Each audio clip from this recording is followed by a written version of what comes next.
Welcome to our Rolemaster Actual play session. Twilight of the Old Order is a campaign set in the world of Duyranaki, the continent of men. In this gritty, cutthroat world, politics, religion, and commerce are all intertwined and reign supreme. Characters need to be both smart and ruthless to survive. We hope you enjoy our story, and, as always, may the dice roll in your favor.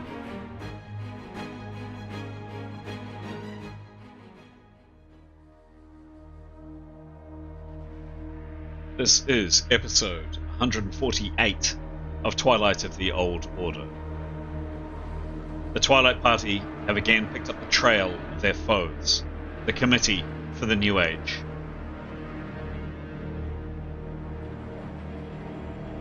We pick up the story in the middle of a frantic combat with several monstrous spiders.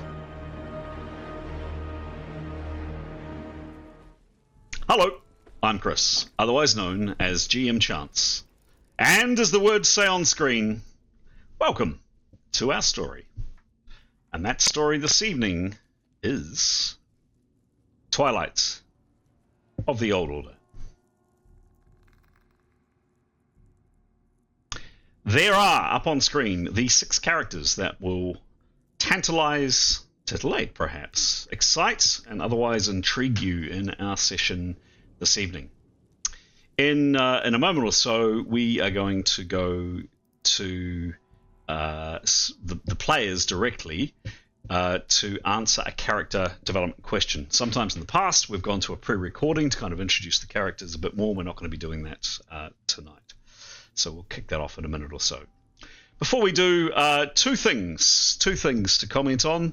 The first is a sad moment. I suspect many people may be Star Wars fans, and I am wearing this evening a T-shirt in the honor of a titan of the Star Wars universe, James Earl Jones, who sadly passed away, the voice of Darth Vader a few days ago. What a character and what a voice. What I would give to have a voice that gravelly, that resonant. Also, as I usually do, our sincere thanks, appreciation, acknowledgements, recognition of the people that follow this channel. We have a number of very loyal fans. We have people that provide advice on rules, general enthusiasm, and just general encouragement. It really is appreciated.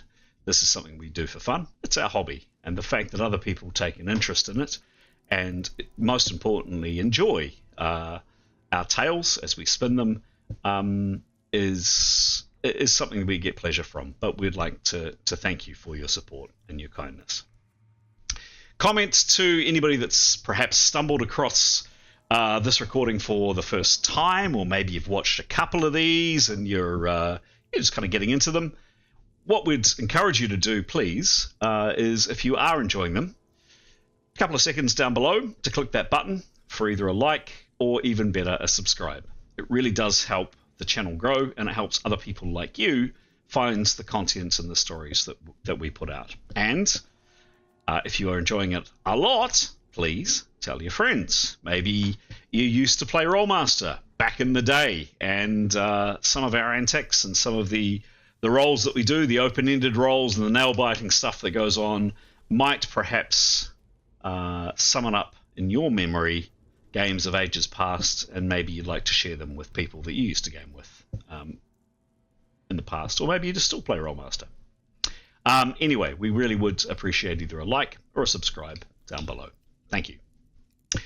Okay, as mentioned, we spent a bit of time in these games delving into the backgrounds of the characters. Why? We think that we want to flesh these characters out as much as possible. This is a story about these characters and about the background that they have, the stories that they have before they started their adventures, but also just about what they've experienced as they have adventured in this world.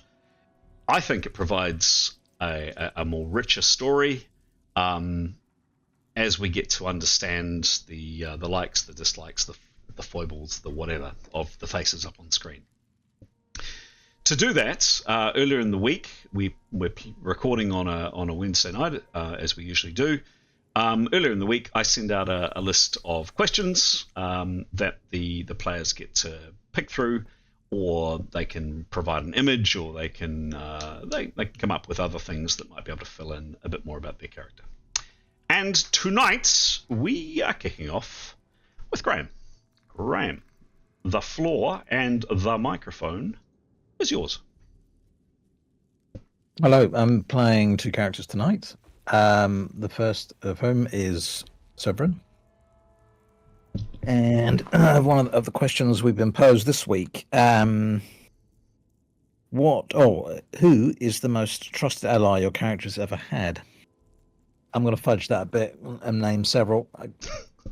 Parents, obviously, clearly gave him a good foundation. His father was always there for him and throughout his childhood, and made him to the man he is. His mother came and went, but nonetheless, he wouldn't trust her implicitly, and has continued to do so through recent reunions. Mm-hmm.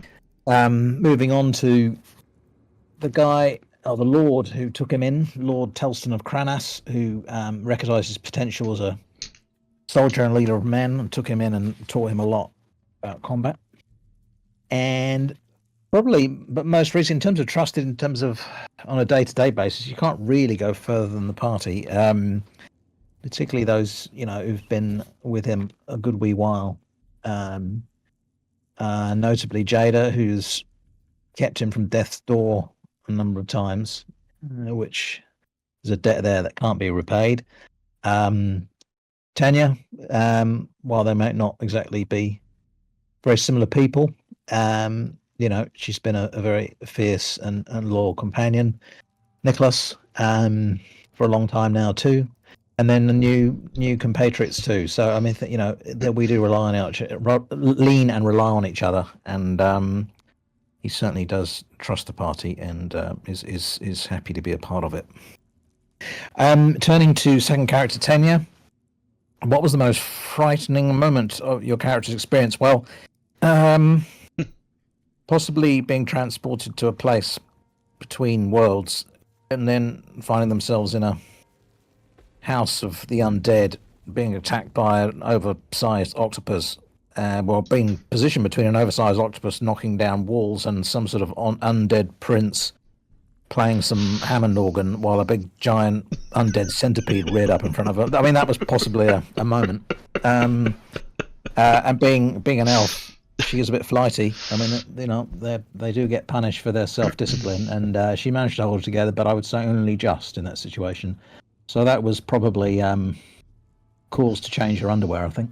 Mm-hmm. Yeah, definitely. Passing over to Stara.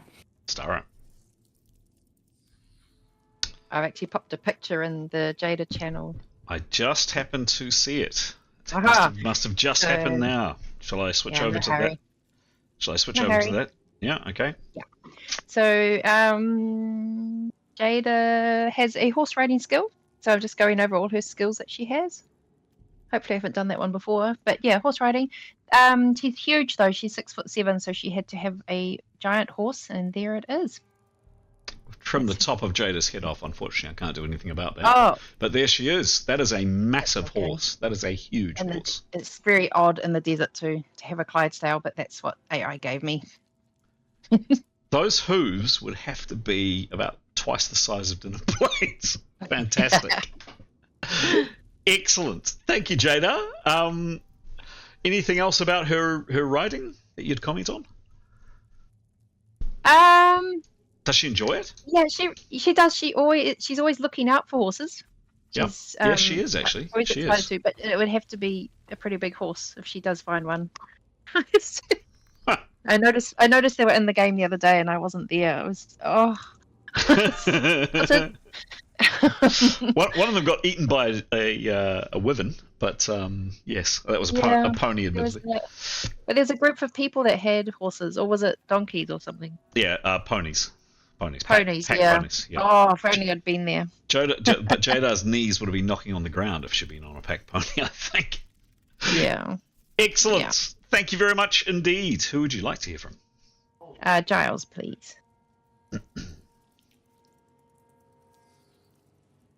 Thank you very much. Crikey, where do the questions go? So the question I'm going to answer for Yotto is, what is the most frightening moment your character has experienced? So Yotto's been around for some time, and he spent the first 9 decades of his life in his hometown of Yabai. And as I've already discussed, his mum was a pretty well-known samurai there, father a lowly hair comb salesman.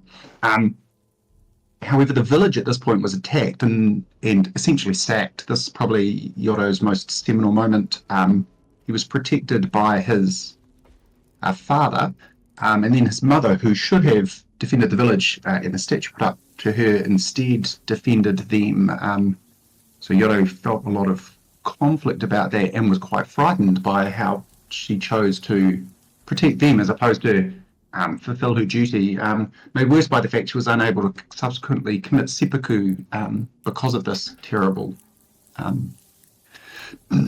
error, essentially, because she was murdered. And I think Yotto was of the belief that he was about to be murdered too, which did not happen. And that certainly has scarred him both figuratively and, as you can see by his picture, literally, as he attempts to right what he sees as an almost unrightable wrong.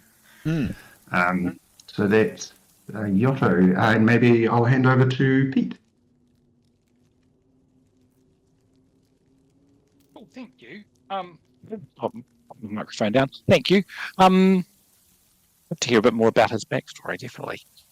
For Nicholas, what was the most frightening moment your character has experienced? Well, sort of go from, this is definitely the most frightening to, this one's even more frightening. I'll just mention maybe the first most frightening, which was shortly after she had joined the party, and for some reason, I don't know how, I don't know why, he decided to just sort of hook with them and just take them up on their adventures,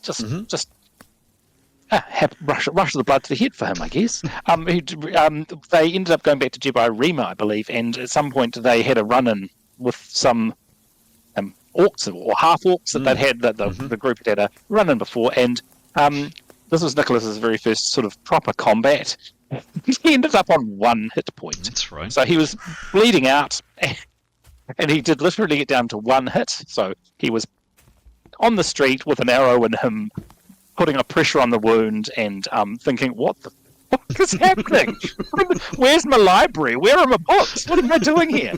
So that was pretty scary because it was his first moment in real, feeling it hit home, so to speak. Been plenty of other most scary moments since then. But I do think that the whisking away to the in-between and having the Eldritch Horrors, or whatever they were called, not knowing where we were, the weird environment, the weird stuff going on there, that would freak anyone out. There was that, I suppose, and the sort of the culmination of that, there were several scary moments when the huge Eldritch Horror, whatever it was called, smashed down the walls. But then we went downstairs in the Vault of the Righteous Wing, which is where we were trying to get the stones from, the gemstones, to get back out. We went downstairs and there was something that's sort of weapon or presence was fear, and we were like, that forced us to retreat, sort of thing. We'd gotten what we needed to, and that was scary. Something was coming, and I think we had to do resistance rolls. So I suppose in terms of game terms, that was really scary as well. Nice, Pete. Yeah, there's lots of moments though. Can we please hear from Anthony? Just before we do, just very quickly, you referenced that fight in the street with the orcs. That, of course, was an earlier part of this game, which has been going since July 2019, believe it or not. Now, you weren't in the original, Pete, but Graham was, actually, out of all the players present. But you joined, some way into the party, but that was, of course, before we started recording. So if we have any listeners or viewers going, hey, I don't remember that, that's the reason why. And just on that, if you are interested to get a bit of a flavour of what has happened, obviously you won't. A lot has happened with this game. There's at least a brief synopsis down in the description below of this video. There's a link to both. Well, there's a video. There's a video, I should say, the very first video in this playlist, if you want to find out a bit of what's happened. And there's also a link to a document down below, a PDF, which explains a bit more about the campaign. So, yeah, just for viewers' benefits and listeners' benefits, there's a lot that's happened before. But thanks, Pete. Marvellous. Anthony, sorry, I stole your thunder there. Mike is yours. Right. For Askell, it's what is the most memorable festival your character has attended? So when he was just 6 years old, in his home city of Shabibi, he attended one of the, I guess, the regular or celebrations for the Al Twimar faith, and was obviously having a great time as a wee lad, etc., joining in all the merriment. And then, horrifically, there was this massive earthquake that hit Shabibi, almost near levelling it. So, that was quite terrifying for him. And just seeing people around him, like looking up to the skies and just saying, why would the three do this, etc., left quite a big mark on him. And that's, I guess, where the seeds of his, not drifting away from being a believer and to more an unbeliever of the faith now. So just became skeptical. Why would the three do this? So, yeah, that's a bit of background why he's become an unbeliever. Excellent. And just very interesting you referenced that earthquake, because that was 20-something years ago. That was pretty much the very first event that happened in a campaign called Divided We Fall that Pete played in previously with the character Mythan and the other party. And that's that earthquake that you mentioned. One of the results of the earthquake was one of the characters played by another player called Tim. His character was scrambling through the rubble of that exact earthquake that Askell was a very little boy in. And that character, his name was Solomon. Solomon discovered a whole series of items which ultimately set off the train of events, which discovered the library being found where these ancient mysteries have now come into the world 20 years later. So it's all connected, folks. But yes, very nice. That earthquake was seminal, absolutely. So Askell lost his,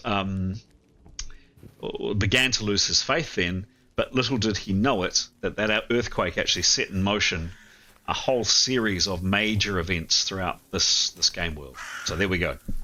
There you go. Very nice. Very nice. I was going to say I was going to hand over to Aiden, but I forgot he's not here. He's not. He's in the other game. Not with us anymore. He's not. There we go. Gentle viewer and gentle listener. Those are the characters named and identified up on screen. And I'll just change that sheet over. I'll go back to the main game channel. Very good.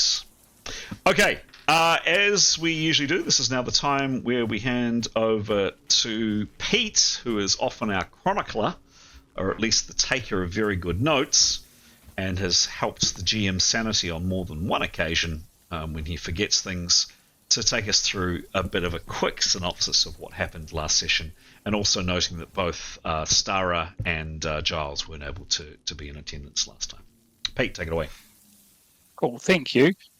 So we are in pursuit of Torvash Papillus's TPP or party.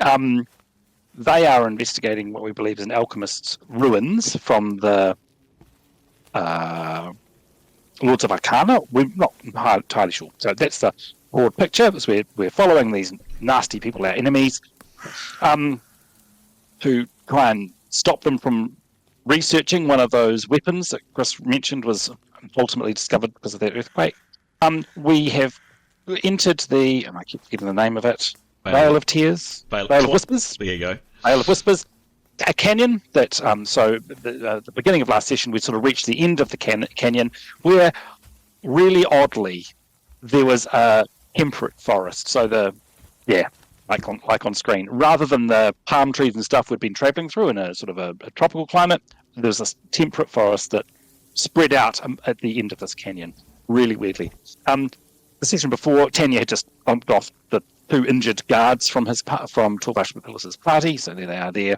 They were dead. So at the beginning of last session, we dragged their bodies around the corner of the wood, I suppose it was, out of sight, and we moved the ponies. I'm sure that Jada would have taken the opportunity to ride one of them out of sight. So if the rest of Torvash Papillus's party came out, the idea was that they might have thought that they have departed. Those people might have run off or been killed or been eaten by more wyverns or whatever. But we moved them around the corner out of sight. We then followed their trail. There was quite a clear trail of many people moving into the wood, and we duly followed. Eventually we came to a wall of web, of white material, spider webs basically. We followed it around the circle in one direction for a little while to try and see, to get the feel of it, and it was clearly creating a huge circle. It was fairly circular, but it was very, very wide. So there was no obvious way through. There's no obvious way around the end of it. So we decided to follow the TPP people through because they had made slashes in it, and it proved quite hard to sort of move through the web because it's quite thick, quite a long stretch, 70 foot or so of quite thick webs. But we got there, a couple of maneuvers, and we found ourselves in a bit of a gap between sort of 2 thick curtains of these webs. A gap about, I don't know what the space was, 30 or 40 foot. 30 or 40 foot. Yeah, I was overestimated a little bit last time, but yeah, it is about that. Yep. Cool. We sent the whistling through the slashes in the next curtain and through to where we could see some sort of firelight. Through there we saw 3 dead soldiers' bodies, or 3 dead bodies, and a dead something spider, we thought. We thought, okay, well, we should just press on, basically. So we started making our way through the second wider curtain and got stuck. And once we got stuck, we were trying to problem solve getting unstuck when we sort of heard things approaching. So we unstuck ourselves back out to the clearing between these 2 sets of webs, and were duly set upon by, I think at the moment, 4 spiders have sort of descended from down the walls of their web and have started to attack us. And we've got a bit of a formation going on there. Perfect. Yep. Well narrated, as per usual. That's the space that you're in. It is, just to answer that question, Pete, it is some 40, well done, some 40 foot across. 4, as you say, 1 here, 2, 3, and then there's a 4th. And I just sneak through. I'll just change the view a little bit. There's a 4th that was coming through, just broke through the web up here, and Tanya put an arrow in it. 1 is attacking Severin. 1 is leapt down and attempted to attack Yotto, and 1 also had a go at Askell. Severin and Yotto are face onto these things, and they are right up in your face. Askell managed to position himself through a bit of luck and good management, etc., to one side. Jada, you're here, as you can see, and Nicholas, you're there. that is where we're about to begin. Any questions, anything qualifying, anything that's not clear from last game, anything you want to know? Going once. Going twice. Let's start the game.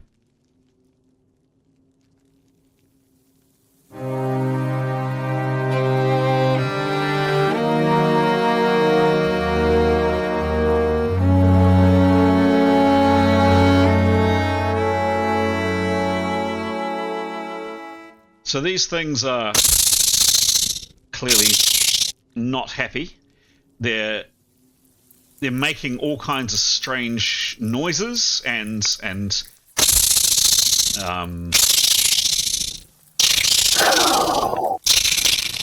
as they launch themselves at you, we are going to go into... Why is that? We are going to go into rounds. Just before I finish off the initiative, is there anybody that has an arrow on the string or a spell readied in terms of changing initiative? Nope. Okay. I'm not sure about if Tanya she will have reloaded. Correct. So reloading carries on to the next round, so she wouldn't have the arrow ready to fire, but she will be able to fire on her turn, if that makes sense. So she doesn't have it. Yep. Cool. Got it. Good. Nicholas has got a spell he wants to cast. Does he get a bonus to initiative because he's like ready to cast it? Exactly the same question for Yotto. Yeah. It's got to be a prepared spell. It's got to be something you've prepared. It can't be instantaneous. Nicholas has prepared 2 rounds. Yeah, I think we'd come to the conclusion that if for an offensive spell, just to check. Sleep for Nicholas. Yes. So, Yep. Mental attack. Yep. Yes. Yep. I think that we go first. I think we've played it that it goes first. Correct? Yes, we have. Because actually, if you've got a bow ready, you probably should have a spell ready if you're prepared it the next round. I think that's the way we played it. And Yotto, is yours an offensive spell? No? Okay. So, initiative, perhaps not surprisingly, Nicholas, you do get to act first. He is going to... how close are those 2 spiders, please? These here are... From him. Oh, from him? Yep, sorry. Super close. It's very, very tight in here. 8 foot and 9 foot, 10 foot. And this one here is, you could almost reach out and touch it. It's right. It's about to eat Yotto. There's no chance he could reach out and touch it, is there? Do you want to try to touch it? No, not in the middle of a fight. Cool. He's going to cast Sleep 10 on primarily Askel's spider, and if he's got levels left, so it's up to 10 levels, then secondarily on Yotto's spider. Got it. Because from memory, Severin's was quite cripply. So he's prepared 2 rounds. He's going to use 10% of his action to transfer his sword to shield hand. Mm-hmm. So he's got a free hand to cast, and then he'll switch back using that same 10%. So he'll only be able to carry 15% for the rest of the round. Understand. Great. Yep. But he's prepared 2 rounds, and so he's going to gesture. Plus, I think it's +5 for a non-elemental spell for a mentalist. Yes, that's right. Yep, that's gesturing. it. Cool. Okay. Give me a roll. Make it a good one.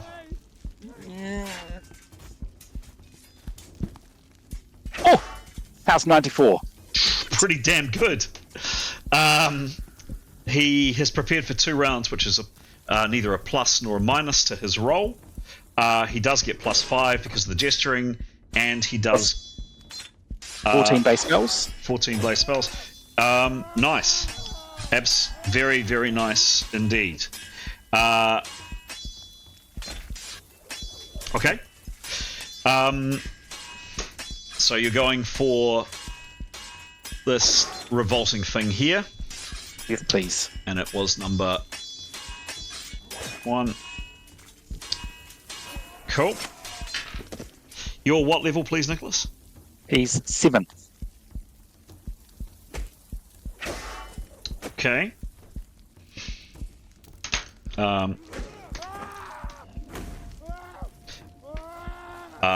Okay. It has to roll something pretty high. I'm not going to tell you what the number is, but let's just go with the fact it needs to be reasonably high. I'm going to roll in the open. Exclamation mark R space D 100. Coming at you right now. Nicholas, do you feel lucky? This can, of course, be open-ended. See. That isn't high. This thing here crumples to the ground, and I don't know if spiders dream or what they dream of. I suspect it's probably not sheep. Is it flies jumping over gates? I don't know. But this thing collapses to the ground, and for the remainder of this round, it is in a magical sleep and it cannot be woken. Nice work, Nicholas. Any spare levels? I mean, that's just getting to that. Sorry. Just getting to that. Yep. Well done. No residual effect elsewhere. Okay, thank you. That will be half killed something or other at the end of the fight. Cool. Hopefully. Yes. So he swapped hands. Nice one. Yep. So he I assume with the 10, him just transferring a sword to a shield hand and then back to his sword hand is 10%. That whole transfer. Yeah. So he can now parry for 15%. Yep. Happy with that. Done. Thank you. Next up.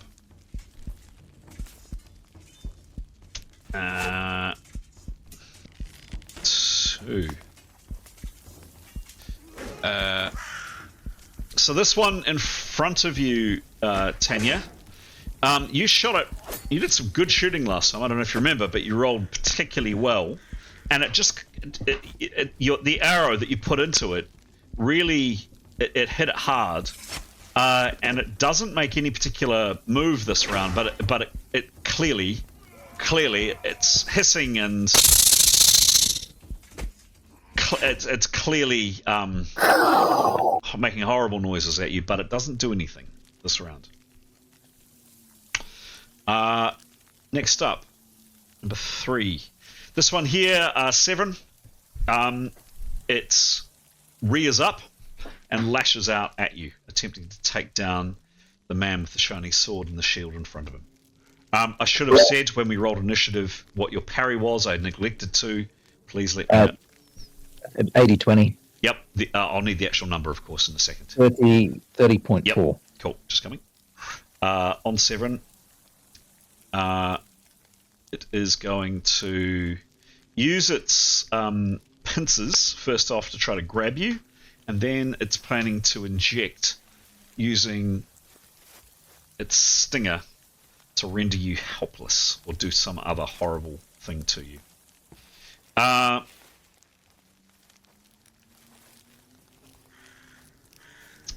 Cool. And it did roll well. So I've got you as DB of 10, shield of 50, because you have a magic shield. And what was the parry, please? 30. 30, cool. Rounding down. Rounding down. So it did roll well. It rolled very well. Not quite an open-ended, but close. But Severin, you manage, as this thing rears up and basically uses its, I think mandibles is the name, trying to kind of grab you, and then very fast after that, inject you, not that you know that, you easily, with the shield, and with that critical point of sacrificing some of your attack, into parry, you turn it aside, and it does not land a blow on you. You're bruised, slightly bruised from it slamming into you, but no damage. 1 is out. But 4. Same again for you, Yotto. This thing in front of you it rinses and repeats with its mandibles. Now, you shot it last time with your firebolt. You hit it pretty hard, actually, and you can still see it smouldering and bits of flame on it, spitting off it. But it is going to try to do exactly the same, pull you down, and then sting you. And it attacks. I didn't ask. I should have asked as I say, at the initiative for you to put your parry in if you did put any parry in, so let me know if you did. I know exactly what I want to do, Chris. I didn't realise you wanted me to do that. Yep. So that's okay. Has he parried? Yeah, so can I just check what he wants to do? Because I want to make absolutely certain I get the percentages right. So he's going to use the shock bolt of his ring, which is an instantaneous use, I think. So that's 10%. He's going to attack with 50%, and then he's going to use the remaining 40% to parry. He can only use one spell in one round. That's correct? I've got all of that right, yeah? If it's definitely an instantaneous spell, is it an instantaneous spell? Well, it's with this ring that he's got. So, and we talked about this last time, and I thought that's what he said when he uses it. He doesn't need to prepare, he can just use it. I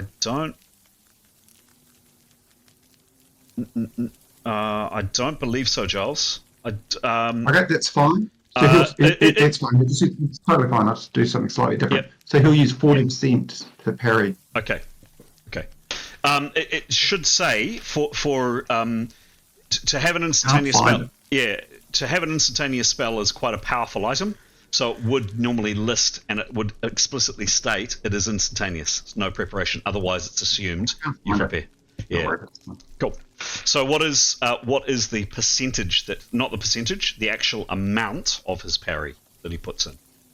Well, it'll be 40.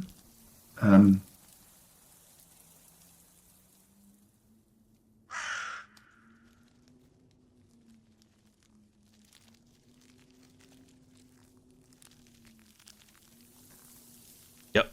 But what is? Sorry, I'm needing to know the number. 40% of. So it is 40. So his attack is 100. So well, it's 98, but it's 40. Oh, it is 40. Okay. Okay. Sorry, I thought you were telling me the percentage. Really, really lucky that you. With a two-handed weapon, by the way, a core Rolemaster rule, and I know you're still learning, Giles. A core Rolemaster rule from forever.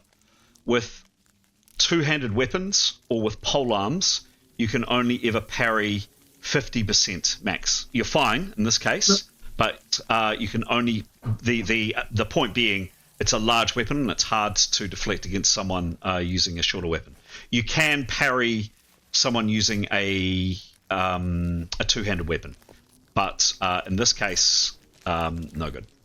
And again, these things are large. So, Pete, just in terms of the range factor, they don't get the penalty. That did it, Yotto. So you parrying that amount, you taking up some of your precious attacking, did it. Not enough to spare you completely. It does manage to grasp you a little bit with its mandibles, but it's a relatively feeble shot. Kind of crushes you a bit with its mandibles. You take 7 hits, Yotto, but critically no critical, and with no critical. No stingy. Sorry, how many hit points? 7. Jada, you are next to act. Literally, it's so close to you, Jada. I don't think I can actually get a distance. I can. It's 2 feet away from you, Jada. What do you do? Am I really facing the other way?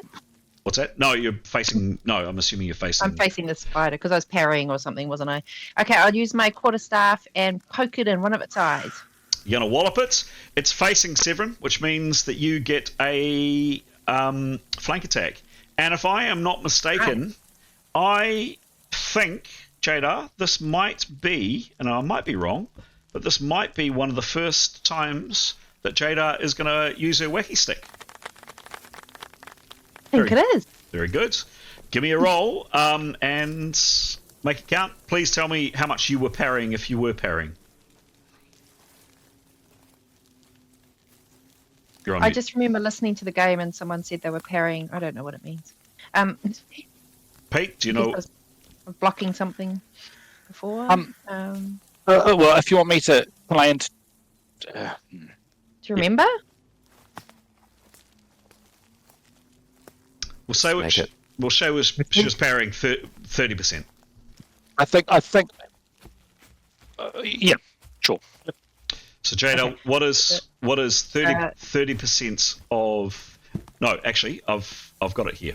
I can do it this way. So you're attacking with quarterstaff. You're parrying 30, approximately 30%. What's the roll, please? And you get flank attack on it. 100. Really? Wait, did I do that right? Can you check the thing? You did. Yep. Oh my gosh! Don't tell me it's masked. Don't tell me. Roll again, Jada. Oh. Roll again, Jada. Nice work. 38. 130. Spiders. Nice Can't work. believe it. Can't Yeah. believe it. And you just lost the camera. I'm sorry. In my excitement, the GM exited the channel. I was so excited for you, Jada. I exited the channel. That was my roll. It just switched the camera off. No.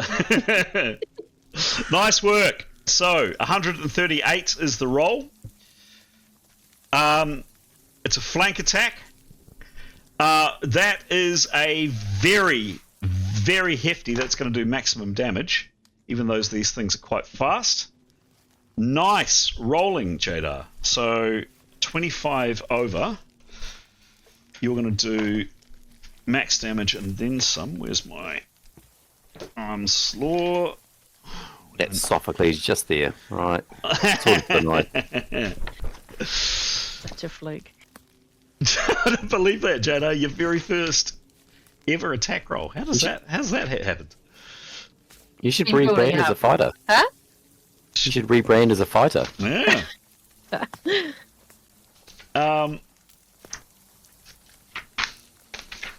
Quarterstaff. Coming. Rapier, quarterstaff. And this thing is rank 4.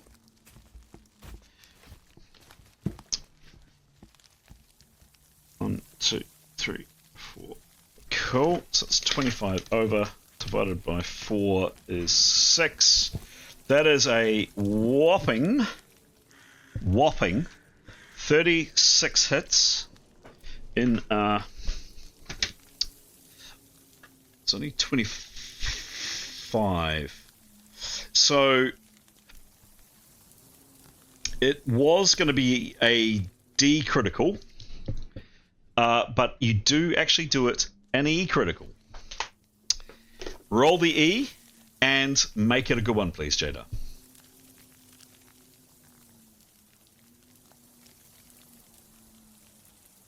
You're on mute.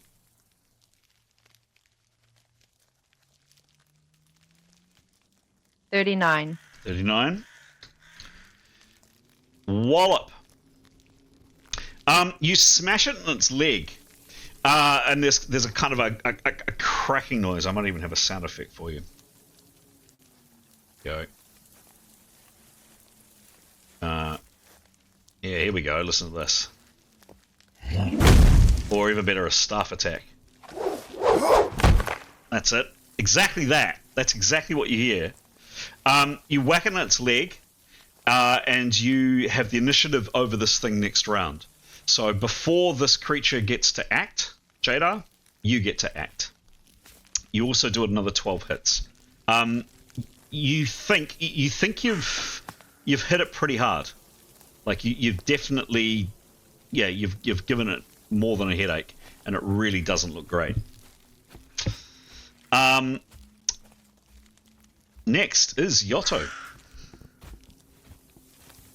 So, Chris, can I just check something out with you? So, can I read this out to you and can you tell me if I've interpreted this correctly? So, the spell is called Snap Attack, and it says it allows the caster to make an attack in the snap action phase, which I don't know what that is. Yeah, we don't play that rule. Yep. Okay, that's fine. And it says no separate action needs to be declared, right? So what I want to do is use Snap Attack and attack, and then attack with 50% because I have 60% left. So is it an instantaneous spell? Correct. Cool. So you can cast that. You can cast that spell now. Yes, it's a 10% action. Go for it. But do you see what I want to do, Chris? So I want to cast it so he can attack. Yep. The attack is part of the spell, and then attack with the remaining 50%. So I'm going to attack him twice. No, I don't understand, Giles. Read out the spell again, please. Spell allows the caster to make an attack in the snap attack action phase without the penalty, and no separate action need be declared. So the spell itself allows for the attack to occur. It doesn't require any action. And it also says the maximum OB for this attack is 90%. So essentially, with 10%, I can make an attack. That's that spell, and Yep. that leaves me 50%. Which I'll then make a further melee attack with at 50%, and then that's my 100% used.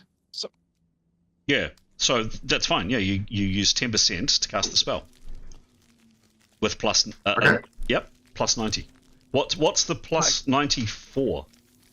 Oh, so he attacks. So cast the spell. So it's 64 for the cast.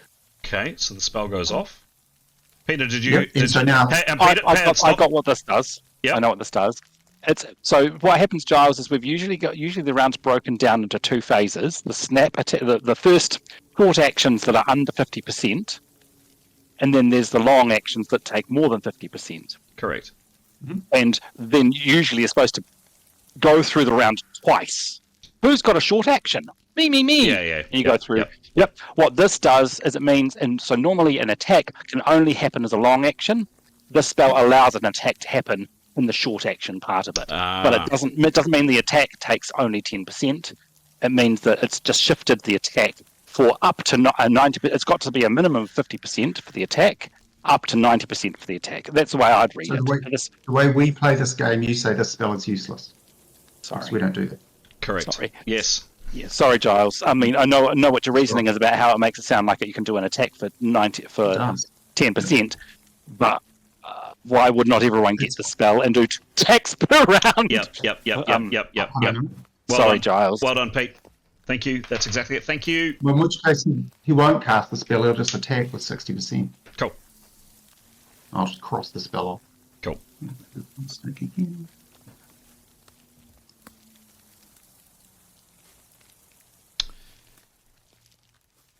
It is number 4. Thank you, Pete. That's exactly what it is. And I mean, basically, with that split of the round, Giles, that is how Rolemaster was played. In fact, the original game had different phases where spell users would go first, and then bows would go first, and blah blah blah blah blah. It was just simply too cumbersome to go through it twice. We played as Pete. Thanks for the refresher. I'm not thinking clearly tonight. Yotto, you've got 60% on this attack. Go for it. Roll 64. 64. Cool.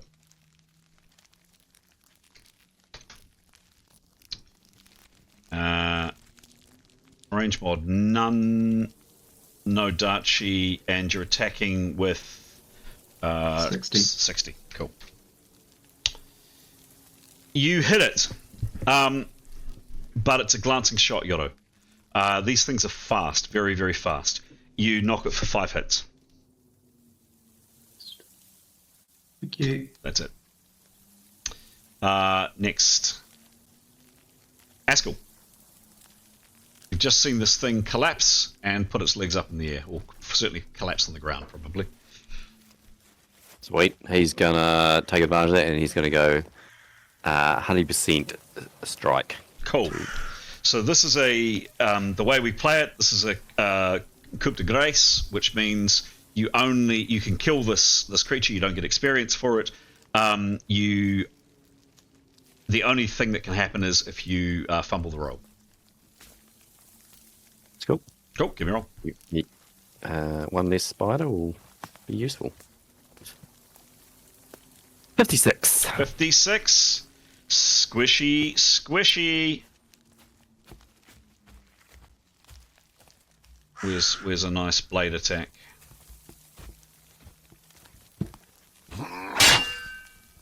And then what happens, Askell? Obviously it's flipped on its back, so he's pretty much just gone straight through its, what would you call it, the soft spongy bit between its legs and through into its largish brain type system, and cause it to cease. It be deaded. Very, very deaded. Nice work. Cool. One down. What level, please? That was 8th level. 7. You've just seen Jada wallop it with her wacky stick.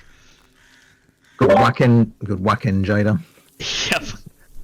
Well, I'll continue on a course of whacking. Excellent. Um, Number 3. and yeah. Shall I roll? Please. 40. 40, and what, with your parry reduced, is your skill, please? You'll be disappointed to hear I've not got myself a calculator in the intervening days. 122. Goodness me. You so need a calculator, Graham. I do. I'm gonna No, I'd be FedEx embarrassed. FedEx I you can one. get one. I can get one. 122. These things are fast, very, very, very fast, but not as fast as Severin. That's the spirit. That's a good hit, Severin. That is 15 in the C puncture. Lovely. You want to roll this, and there's an additional crit on that, isn't there? E. Normally an E, it's going to go to a D. Oh, yeah. Give me the roll for the C, please. Hey! 99. 99.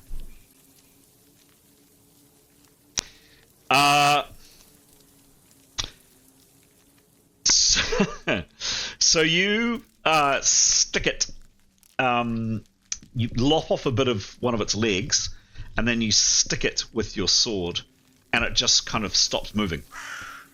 Its eyes, its horrible eyes, are still open, and it's got lots of eyes staring at you, but it ain't doing anything separate. It stopped moving.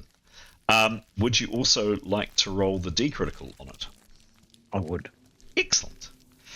Give me a roll, please. Opposite ends of the scale, I give you a 2. 0 on a 2. You do it a whopping 2 more hits. 2 hits. But it ain't moving no more. Ever again. I don't know. Do you want to heal it? You got not really a my forte. You've got a Not heal. really not my forte. You've got a healer. She's busy. She's busy. Next, Tanya. Well, yeah. I think she will let off another arrow in that spider's direction with some fire. Fire. Give me a roll.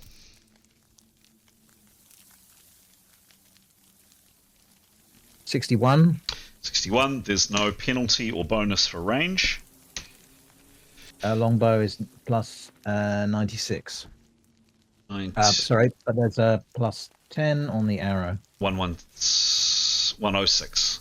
106. Cool. I think you had Boa's oil or something on there as well. Oh, thank you. Yes, that was a 5, wasn't it? I think. I've got I've got 116 as your last attack. I'm happy to go with that. Yeah, no, that'll be it. Yeah, Cool. That's it. Wallop. So there is a very, very solid 20 in a D puncture. Roll the D, please. Come on, Tanya. 36.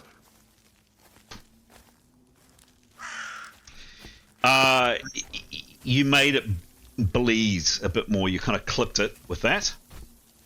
No additional hits. And there is a fire. Am I right? Fire.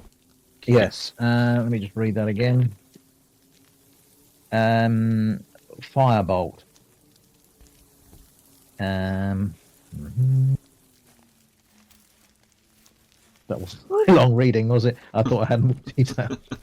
That was my. Hope you enjoyed my delivery there. I think it lets off a firebolt on impact from memory. It does, and it's for a percentage of your skill. Yeah, I think it was the other character, wasn't it? That was I had the full description of. That was Etienne's holy bolt. Yeah, It unholy was. poison. Okay. Yeah. Okay, Yeah. so let's go with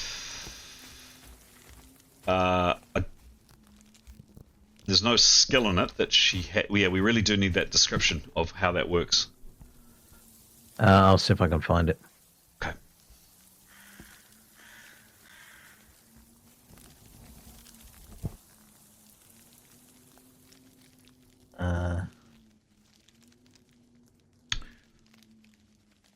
Well, in the interest of time, let's do it at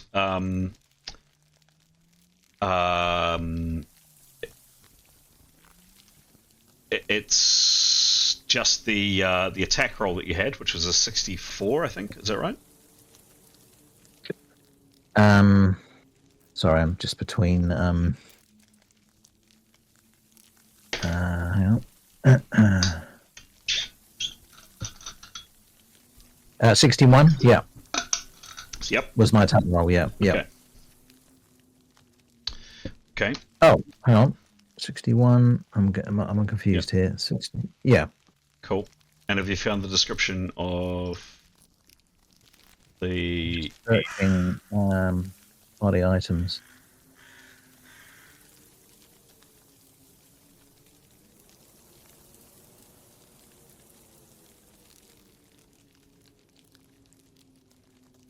No, I can't find it.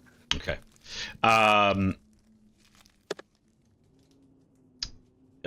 We really do need to lock this down. Can I ask you, Graham, between now and next session, can we definitely do this? Let's, for playability's sake tonight, let's do a quarter of her bow. What's a quarter of her bow, please?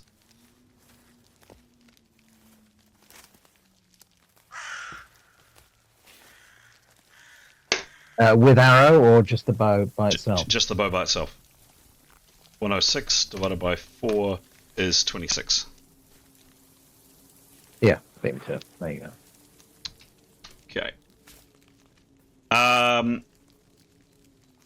Fast, but not quite fast enough.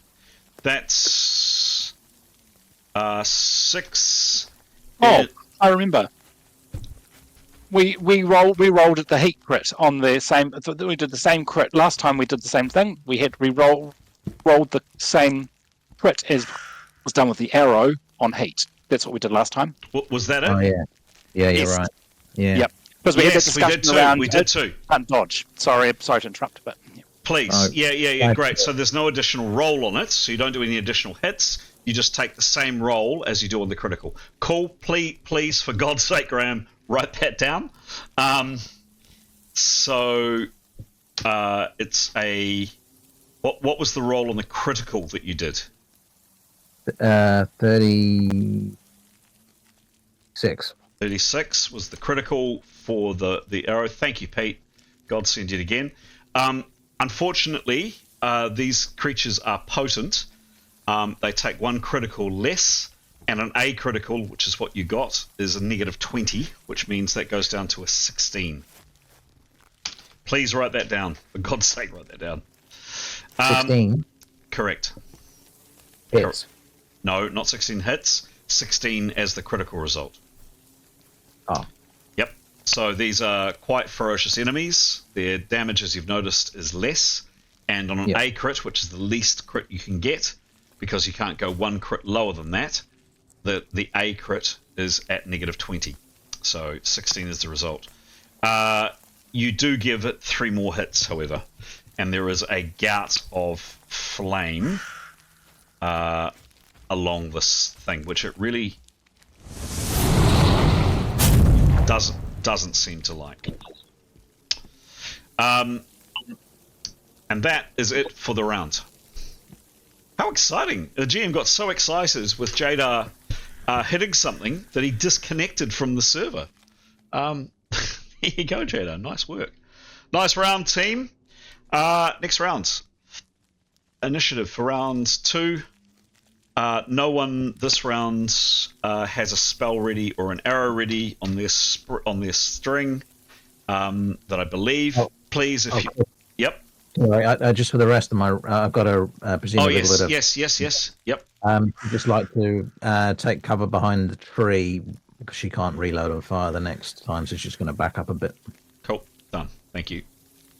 Yes, that's right for a composite bow. Oops. Actually, can she drop her bow and draw a sword? What, I could try to remember what action she's got left. 50%. So firing a bow. Well, no, she needed to continue to reload. Reload and fire.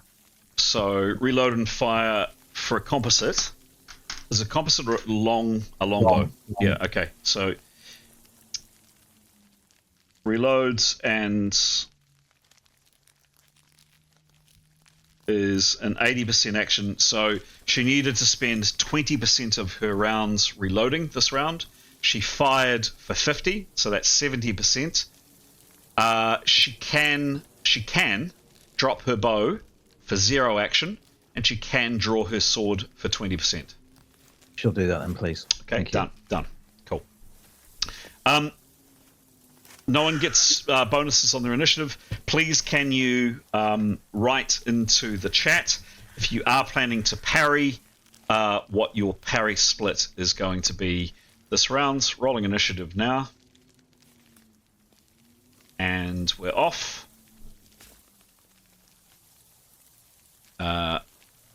Number 1 is not moving anymore. Number 4, that one there. Yeah.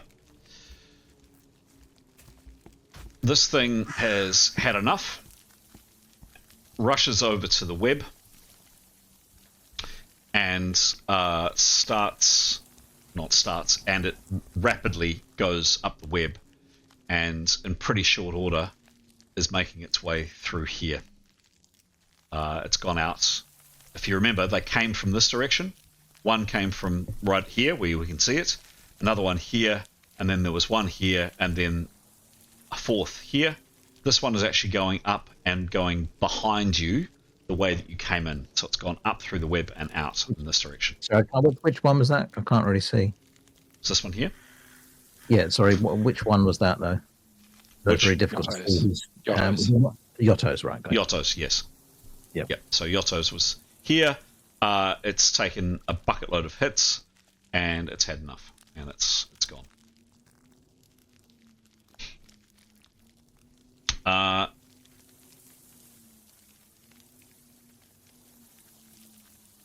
Next. The same with the one that you've been using for target practice, Tanya. It is not liking this at all, and it shuffles its way backwards through the web, leaving kind of black slime where you've hit it a couple of times, both with fire and with bows, and it is retreating through the web. It doesn't want any more of this, and hissing and making all kinds of horrible noises. They're clearly extremely angry.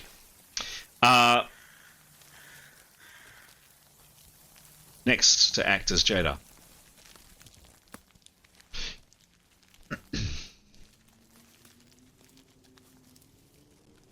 So that one's dead, but the one on its back is just sleeping, isn't it?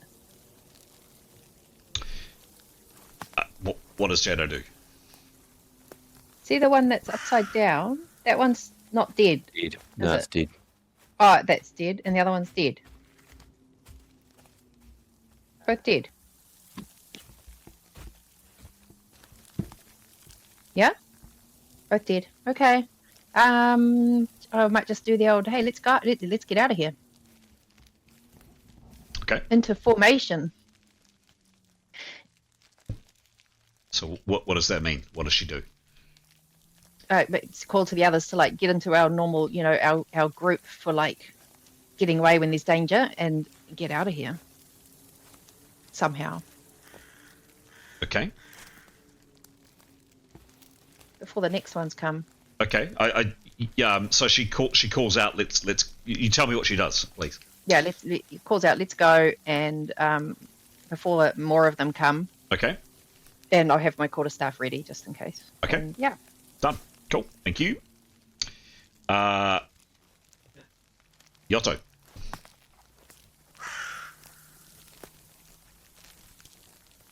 So I guess if he's got 40% for parry, it'll be opportunity, action, parry, and attack. Thanks. Okay. In case they come back. Askell. Yeah, Askell would probably just be wanting to look around and just see what he can see, basically. Just make sure there's nothing coming from above. Mm-hmm. Yeah. Is that a perception roll? Yep. Okay, give me a roll.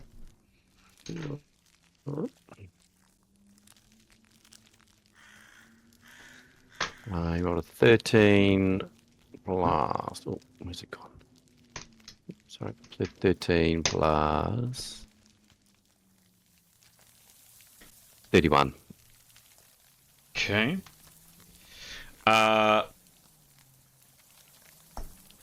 So Askell, let's go to Askell Can.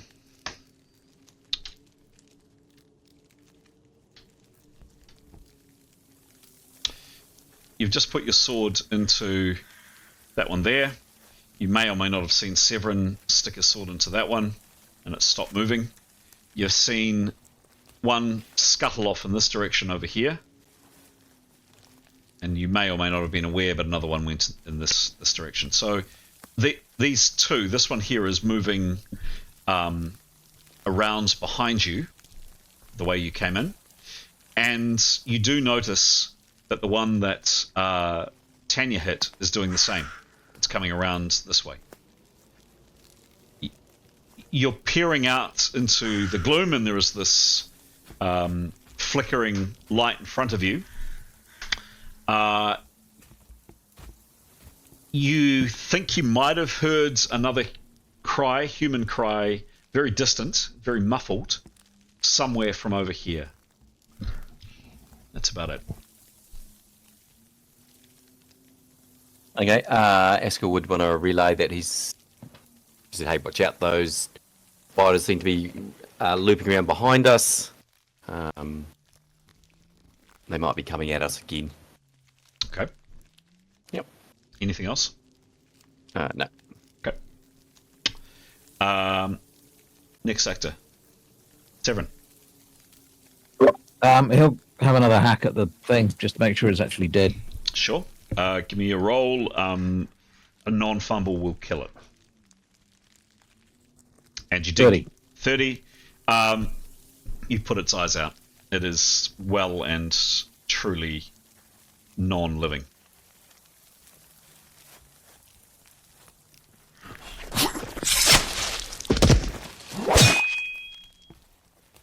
Killed, and actually you would have got kill points for the 99 that you rolled previously. That is also killed, 8th level.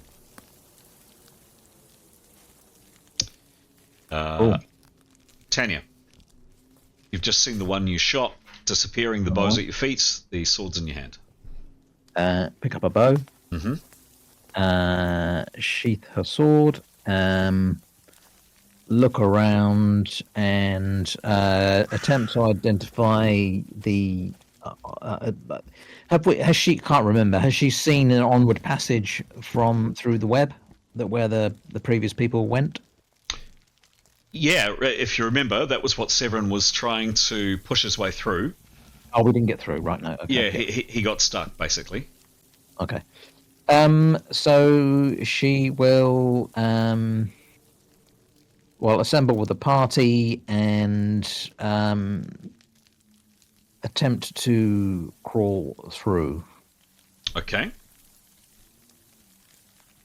So coming out of rounds, 2 dead spiders. They smell awful, by the way. Rotting meat seems to pervade their corpses. Out of rounds, you can still hear these things moving around behind you. What do you do out of rounds now? So just free describe.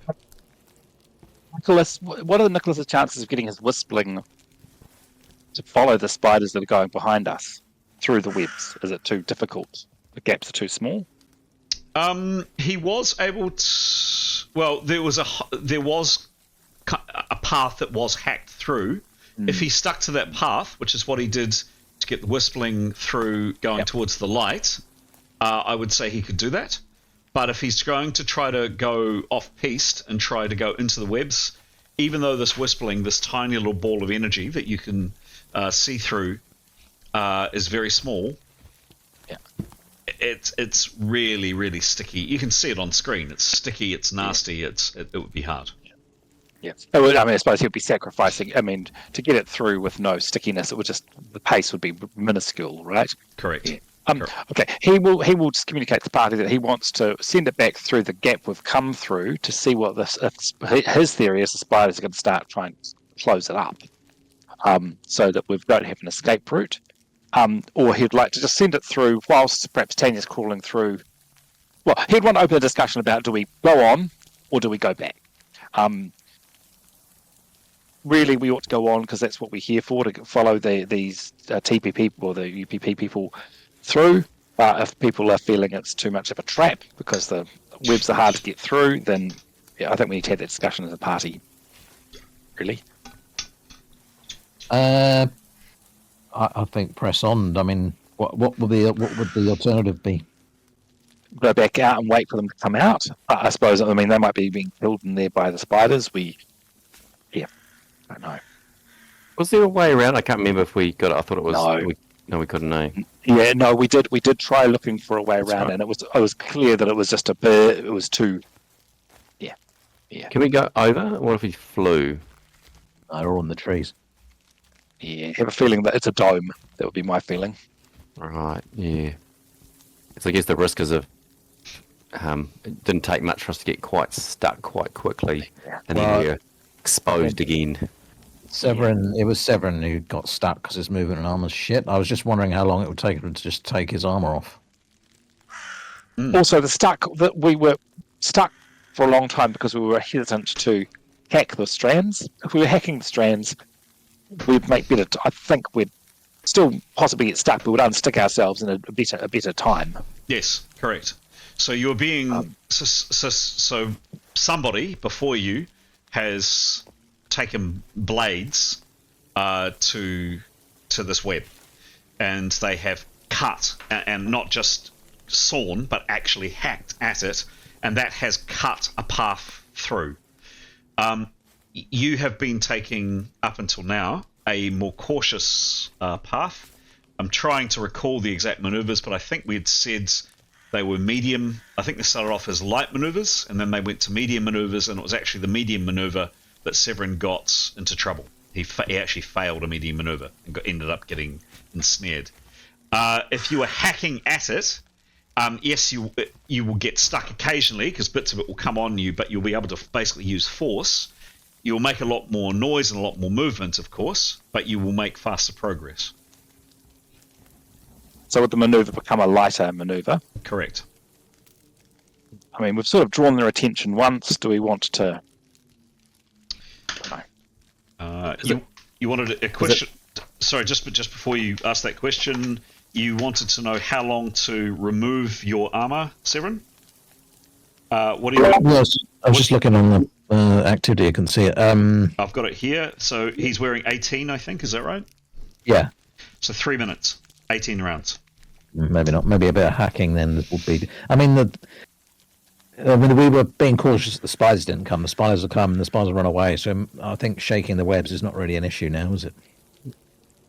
So, I guess the only thought would be, was this just a bunch of spiders that happened to be there? And what if there's a heck of a lot more? Would we get overwhelmed pretty quick? That'd be the only caution. Yeah. Well, we got it. I mean, going back, going forward, doesn't seem to do a lot.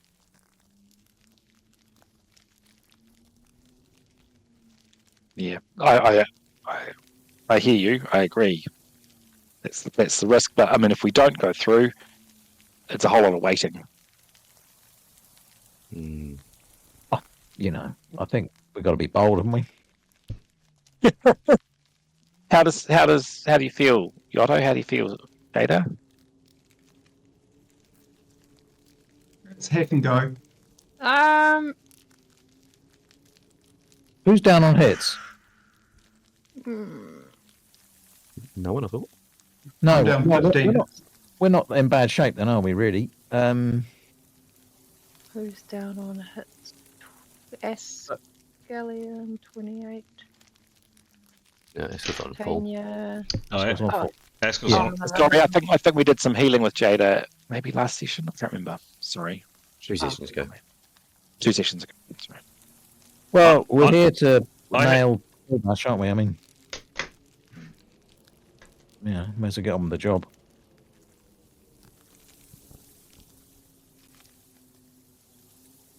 let's do it.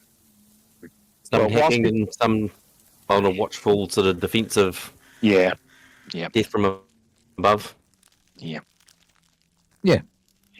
And Nicholas is still keen to, whilst we're having this discussion, he'll be watching what the spiders behind us are doing, and he'll send the whistling as far through backwards the gaps that we've got, the already hacked gap, as far as he needs to, as far as he can to observe them, So, if that's possible. so Nicholas is keeping the whistling behind him. Is that right?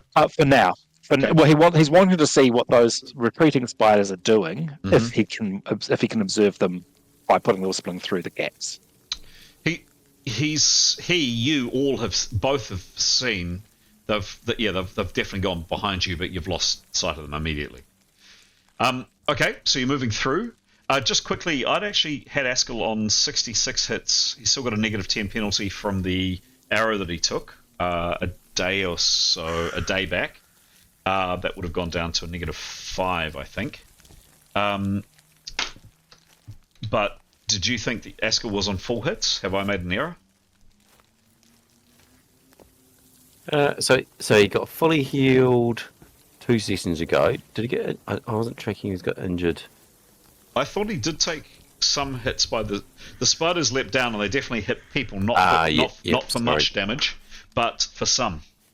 66. 66 out of the usual 66 out of the usual 74. So a Yeah, bit of that makes damage, sense. but not a lot. Yeah, Yeah. I'm pretty sure that's Yeah, it. great. Okay, Yeah. great. So you've made a decision. You're heading through this path, which goes through towards the flickering light. There's also this massive fallen log through there as well. Who's going first, please? Sorry, I'm going to jump in again. What if Nicholas has established he's lost sight by putting the whistling backwards? If he's lost sight of the spiders at the back, because they're through the whistling's eyes, if he's lost sight of them, he'll put the whistling through the gap ahead of them again, Okay. and be having eyes to the front. So, Okay. and do we go the same order as we were last time? Yeah, I think we're going to hack, aren't we? Yep. So let's just hack it. I mean, that'll mean if we have to come back in a hurry, that's good. Yep. Yeah. So that takes the maneuvers down to light maneuvers. You need to get. I think it's a distance. I think I'd said it was a distance of approximately 100 foot. Let me just see if I can see the distance here. No, that's right. It was about 50 foot, 50 or 60 foot to get to the other side. 70 foot to get to the other side. That's right. It was 70 through initially. So what I'm after here is a successfully completed, so 100% of. We'll just do ask for 2 light maneuvers. So essentially, you've just got to hack your way through, and it will be not going to interested in using your skill with a blade, but more just simply using your armor to force your way through, or your movements to force your way through. And everybody needs to get. I don't want to make this too protracted, but 2 successful completed light maneuvers. It was previously medium. So Severin, Tanya, Nicholas, Jada, Yotto, Haskell. That's the lot. Who's going first?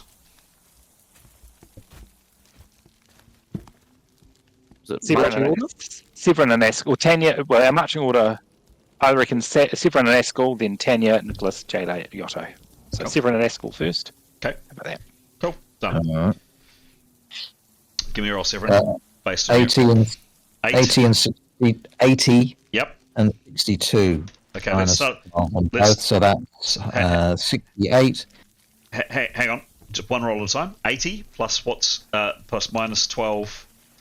Yep. Is first roll, very good roll. 68, so that gives you nearly 90%. So you're first pushing your way through, using your sword to cut through. Severin definitely makes things a lot easier. You are making and shaking things a lot, but for your first light maneuver, you're nearly through. Give me a roll for the last 10% of your first light maneuver. 62 minus 12. 60. 50. Cool, 50. Easy. So you managed to get 35 foot through this webbing with relative ease. Your first light maneuver's done. Askell coming up behind, please. Do your first light maneuver, and then Severin, your second light maneuver, and you're through completion, and then we'll do it in rotation after that, whoever's coming after Askell. Yep. Askell was a 40, so down to 28. 20.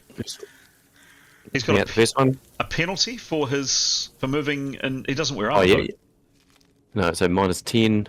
He's got his injury penalty. That's gone down to -5. What's that? 23. Hang on. What was the roll, please? 40? 40 minus 12 minus 5. 14 minus 12 23. minus 5. Why has he got minus 12? Did you say it was minus 12 just before? Yes, for Severin. Sure. Ah, right. So 35. Minus 5. Yep. 35. 35. Cool. Not bad progress for Askell. 60% through for his first one. A bit more, please, Askell. Do mark these maneuvers down for XP. Oh, yeah, so he got 91. 91, he should be fine with that. Cool. Minus 5. You're absolutely fine for the first one. Brilliant. Severin, roll your second one, please. I've rolled 2. What was the second roll, please, of your second light maneuver?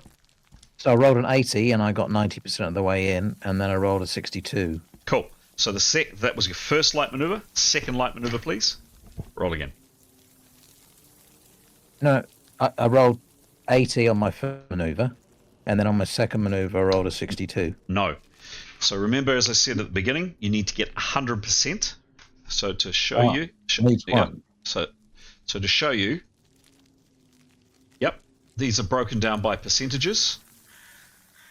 Yeah. You got 80% of the way through for your first 35. You needed a bit more to get through, and then you did one light maneuver. And then you need to repeat the process for the next. Because actually getting caught in these webs, again, could be a problem. So second light maneuver, please. 66. 66 minus 12. 54. Yeah, good progress. 70%. Roll again, please, Severin. So you're nearly through. 25. 25. Again, not a failure, is the main thing. Yeah, that's enough. Severin, so you stumble out. Nicholas, you were sending the whistling through, and you were describing what you were seeing. Realistically, how can you do that if people are going in single file? So you will be able to see what's going on, Nicholas, but others aren't. What you do see, Nicholas, is the following.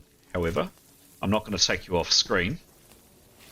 So you get the whistling through to the other side, and you do see the following.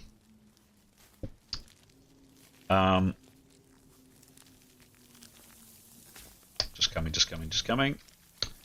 There we go. 1, 2, 3. And Severin, this is now your view as well. So, Nicholas, you've seen this. Severin, you're now standing here. You're free of the web.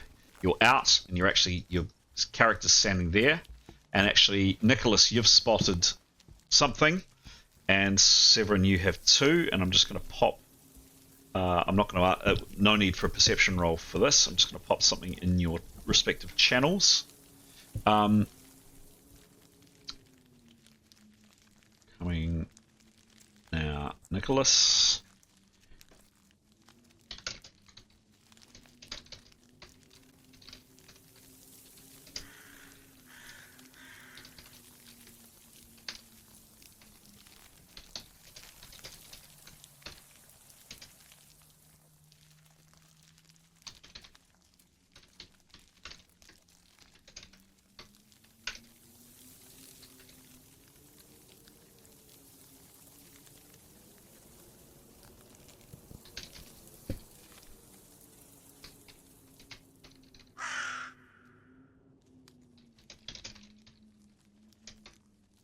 Coming.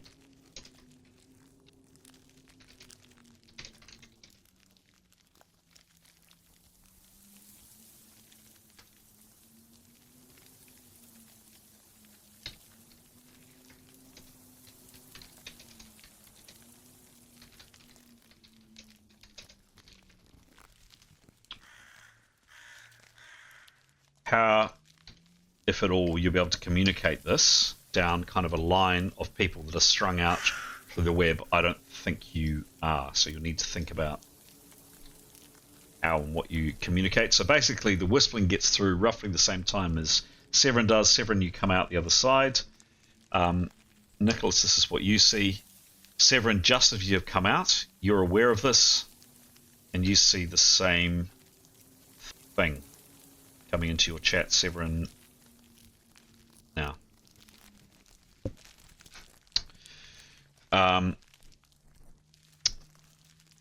Severin, you're out. Askell, and then we'll go to the next person on the line. Askell, can you roll your second set of light maneuvers? And hopefully you don't get snared. Give me a roll, please. First one's 87, so 82. Mm-hmm. Yeah, second one. No needs for a second one. But you rolled an 8. Yep, that's enough. With the 82 is good enough. You force your way through. Maybe it was helped by Severin and his blade, and you get out the other side. Severin and Askell, you're standing outside. If you wanted to communicate what Severin's noticed, Severin or Nicholas, up to you how you communicate it, if you do want to communicate it, or if Severin and Askell want to head into another chat room and have a conversation, or what.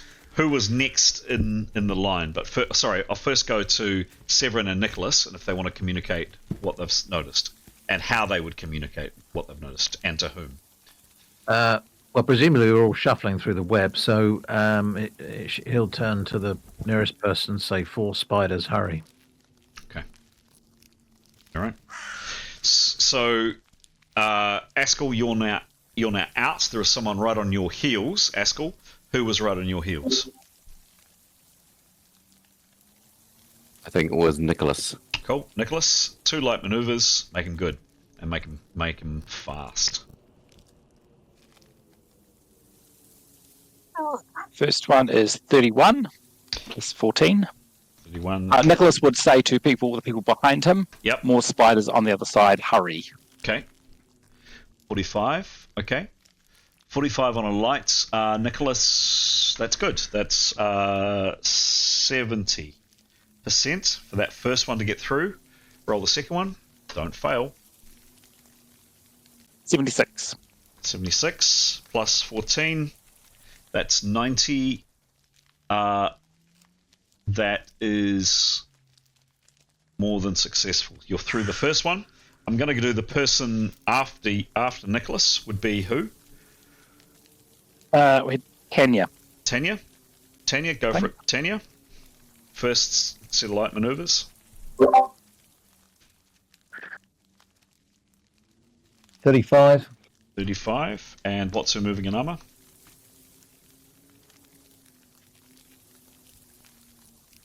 It is plus 20. Plus 20. Cool. 70% for her. She's making good progress as she goes through that first 35%. Give me another roll, please. 39.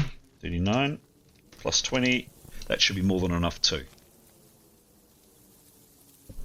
Tanya, you're safe. You're through the first one. It's either Yotto or Jada.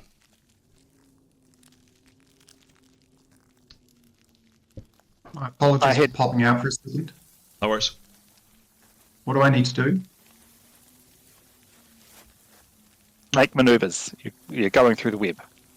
Who was next? Okay, Yotto it is. Go for it.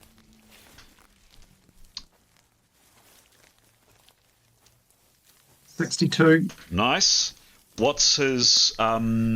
he doesn't wear armor, does he, Giles? No. Cool. Lovely. What's his agility, please? Bonus is plus 13. Nice. It's a good roll of a 76. You're nearly there. You're nearly there for your first 35 foot. Yotto, give me one more roll, please, for the light maneuver. Do add all these up. 17. 17 plus, what did you say, 20? 13. 15. 13, Chris. 13. His agility is plus Cool. 13. So you're through for the first one as well. Lastly, Jada.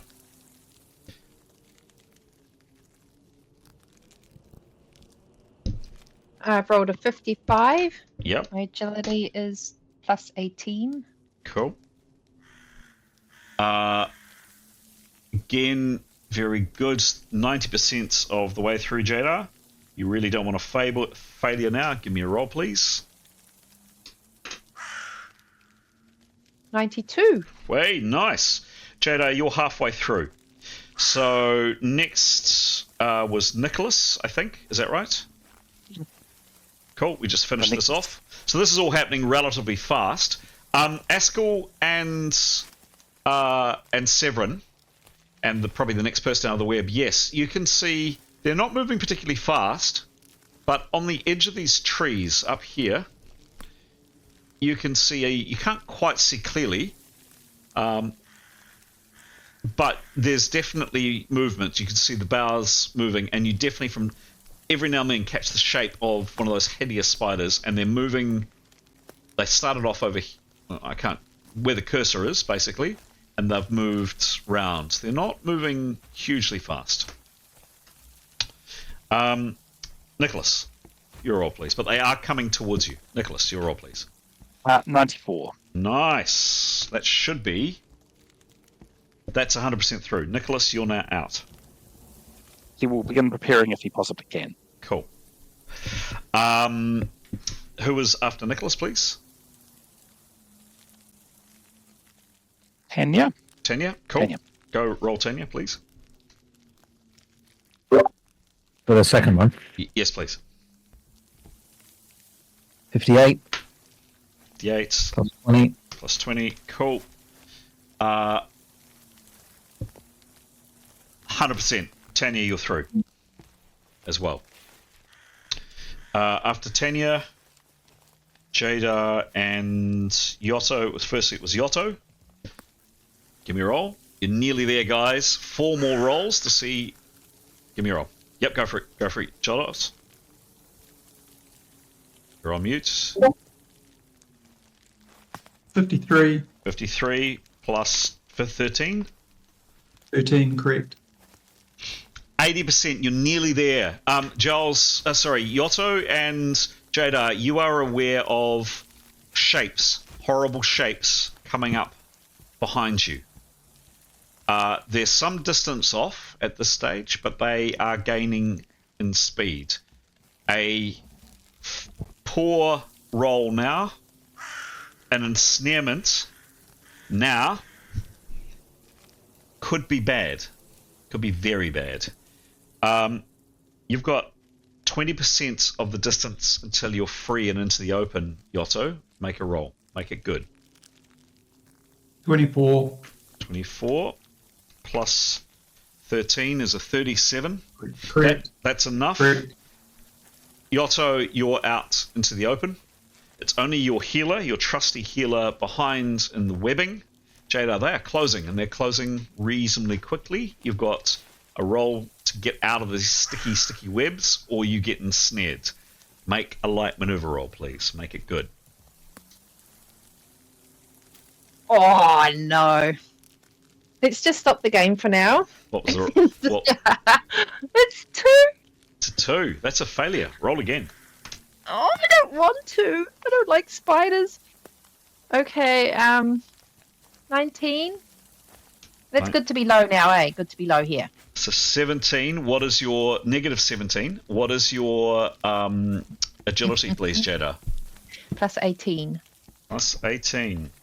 That's a 1. Even with a poor roll, and that, by the way, you could have potentially, if you'd rolled less than a 51, you would have been. I would have taken that as failed to act or fallen down. If you'd rolled even lower than that, I would have said you would have been ensnared. You didn't roll that. You just didn't make much progress. So you're 50% of the way through, Jada, but they are coming close behind you. Jada, Is that my whole action? For this action, no, you're 50% of the way through. So you've got 15%, 15 foot to force your way through this sticky, horrendous web. 15 foot. So you need to make another light maneuver, and you need to roll high. No pressure. Right now? Right now, please. No way. 100. No way. Did I do that right? I didn't. What are the chances? Oh. I love this game. Roll again, Jada. I'm too scared to. I'm too scared. This is a roller coaster. 43. Oh, there you go. Normal. 43 plus what's your bonus? Agility. Yep. Plus 18. Plus 18. 161. Oh my goodness. So Jada, you are. I'll bring your companions out in a second. You have hacked your way through. I wonder if I can bring them out now. Anyway, you've hacked your way through, all of you. Severin first off, pushing your way through with brute force and swords, coming out, and have come out here, right here by this corpse of a soldier, and I'll come in a second of what he looks like. Everything went pretty well until the very last person in your party.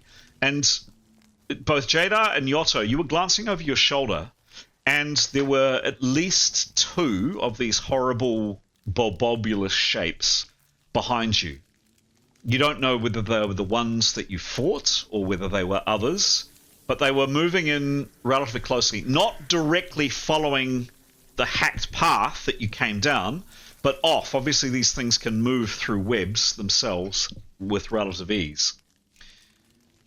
But they were off to the side, but they were closing in, and they were coming in almost like on a V angle. And at this stage, others can see them too. So they're in about 15 foot. You might be able to see the arrows that I'm putting in here.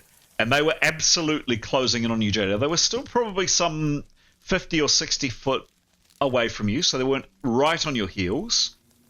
But if you had snared yourself, if you had actually got stuck, you would have been inside the web, ensnared, and these things would have been on you. And there is very little you could have done. So those rolls actually, guys, were quite important. Well done. You are out here, and I'll just see if I can grab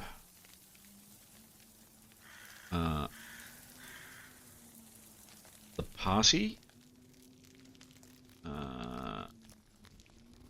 I do that. There we go. Is that going to work? Yes. And hey, we brought some foliage with us as well.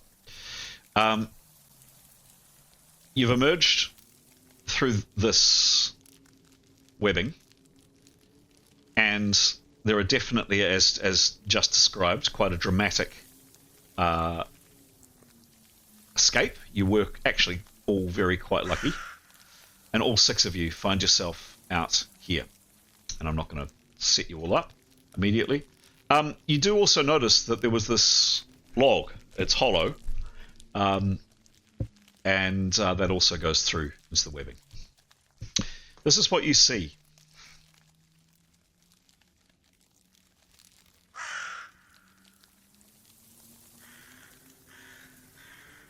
You're in this god-awful place here, and absolutely, up around the sides, in the webs themselves, there are a number of these shapes, and you think there are actually some bigger ones than what you saw last time. Hard to see exactly, because they're not presenting themselves to you, and they're not coming out directly at you. And they're some way in, and a lot of them have seemed to have stopped moving now. You don't know whether they're watching you or what. How many there are, you're not sure. Is it 4? Is it 5? It's not hundreds. A perception roll might be able to assist. Staring around, this is pretty much exactly the scene that you see. There is... It's not as bright as... Sorry, I'll take that back. It's not as bright as that. Rather, there's really not flame anymore. There's just the occasional spark or ember and smoke coming off a body of one of these things. Something else appears to be smouldering over here. And there is a body immediately at your feet as you've come out through the web. Here. Another one here. And another one here. The bodies, the people on the ground, are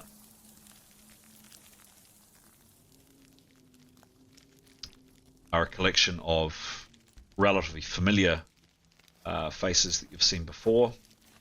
Someone like that, and like that. What do you do?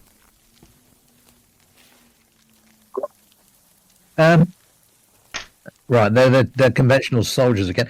By the way, has anyone got, in terms of whoever's ahead of us, obviously has some command of fire. We don't have any spells that would counteract anything like that, have we?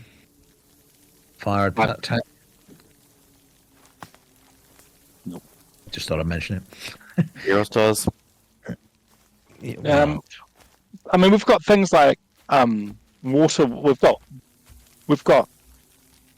With the lanterns, didn't we? but to counteract a spell, does deflections work on that? On a firebolt, for example? Sorry, the deflection spell. Yeah, deflects one missile fired at the caster.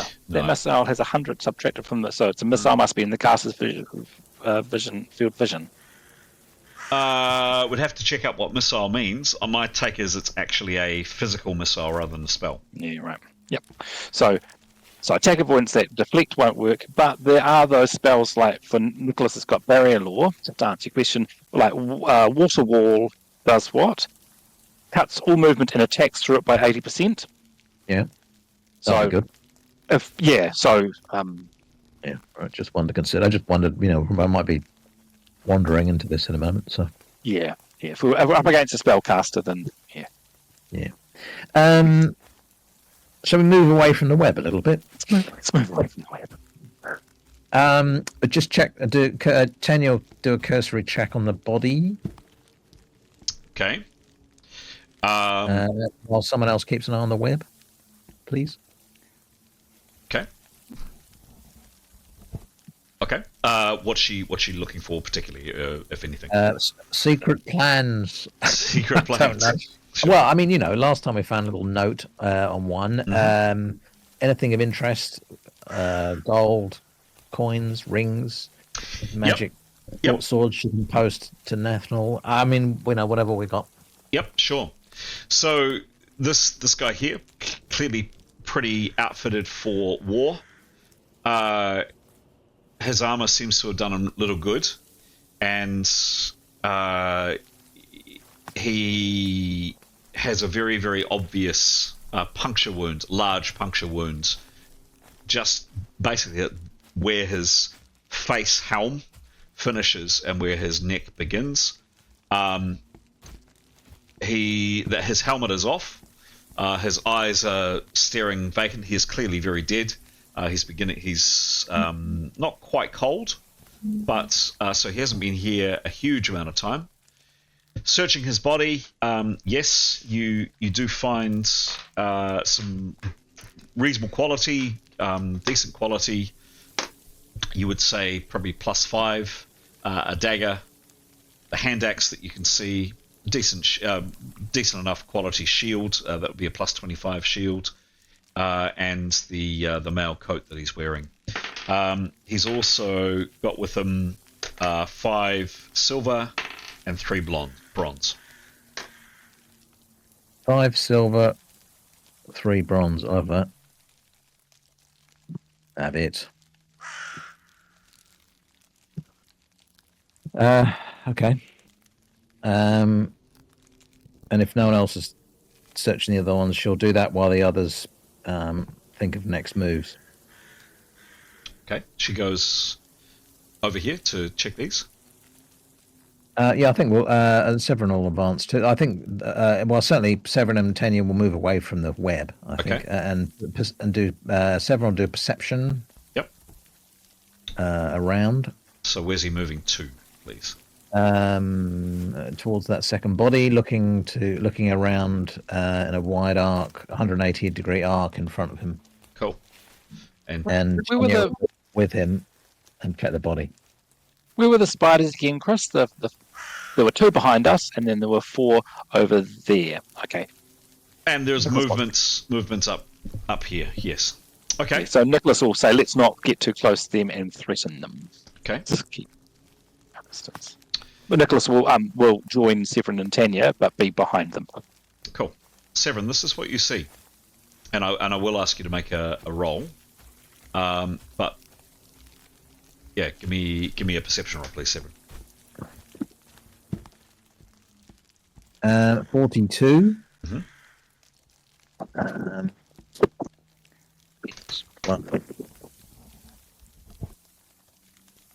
Plus. 72. Say again. That was muffled. 72. 72. Thank you. Yeah. So Severin, this is the horrific vistage that you take in, and you do pick up a number of pieces of information. You can see that there's some body of water here. Oops, well, a bit further in the distance. Not quite that far. There we go. That's where I was wanting to point. You can see it kind of shimmering there.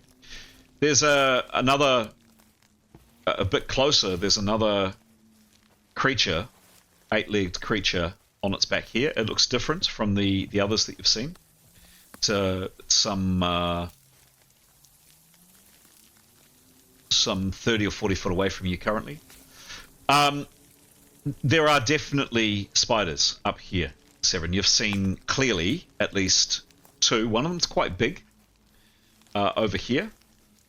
That'd be maybe the 2 that you can see are further into the web, some good 50, 60 foot inside the web. And they're not doing much. They're just looking they're facing your direction. One is here, the other one is here, and you think you saw some movements perhaps over here as well. Speaking of movement, there are hard to make out, but kind of white sacks up in a couple of these trees. And a couple of the sacks you see move on occasion. Crikey. Further in through here, you can just make out what could be a building, or the remains of a building. It's absolutely covered in web. And then there's some more light further in here in the distance.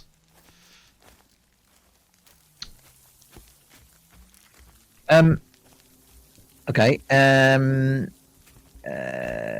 Several will relay that information to the party as he joins them. A question: do we think, given that some of the spiders have been burnt, that torches might be a good idea to ward off those that might approach? Given, I don't know how intelligent these things are, but fire equals bad, dead spiders. Maybe us holding fire is a good idea. Party. Yep, let's get I think we've already got a lantern lit. We got a lantern. I just wonder if we hold up a Yeah. torch for the morning. Yep. So, Before we do that, Chris, Yotto might do a bit of perceiving too. He wants to know what else is around and about Yeah, sure. Cool. before you wreck his vision. Yep. Asker would suggest if there's any like dead branches or anything. Well, it has to be combustible, like it's not soaked and too wet to burn. But that could be an option to find some more sort of flaming type weapons. Yep. That'd be his suggestion. You also And- good. Sorry.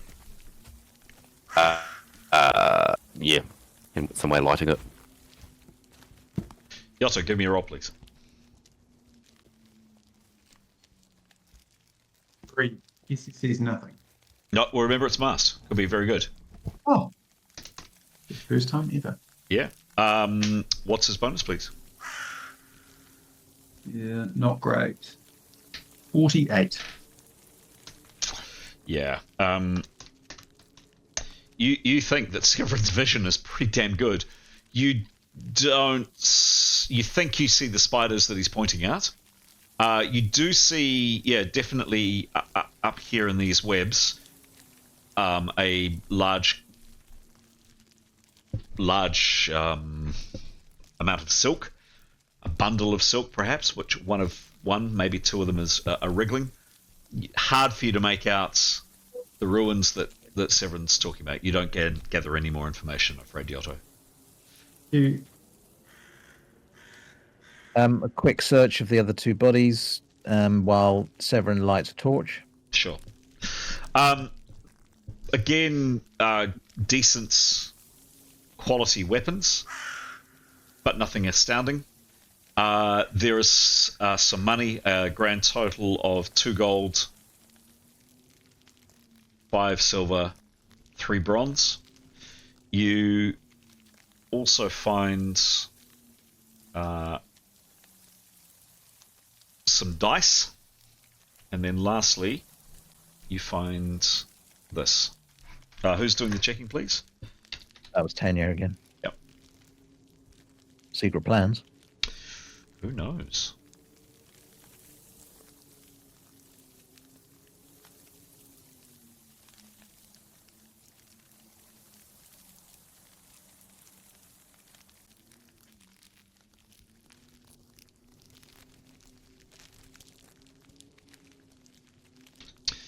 Coming into your chat now, Tanya.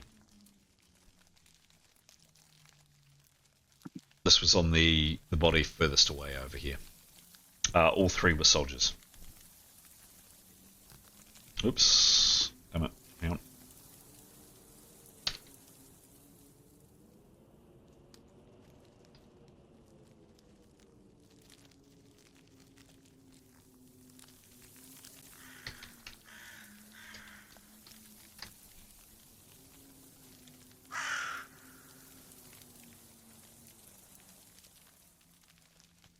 I found details of those arrows, by the way, but it doesn't give any more details. Okay. So please jot them down. There is no. I'll jot what you said down, but there's no more details in the. Got it. That's what I mean. But just make sure we don't have the same discussion. Okay. A much repaired mask. Okay. Well, Tanya will show the others what she's found, and this mental note. I'll put that in the party stuff to look at a bit later. Shall I? What is it? Sorry, you can see. Can't you read my mind? A medallion, a silver-looking mug, and a much-repaired mask. Cool. Yep. Let's do some don't- attunement. Do you want to do it now, then? No.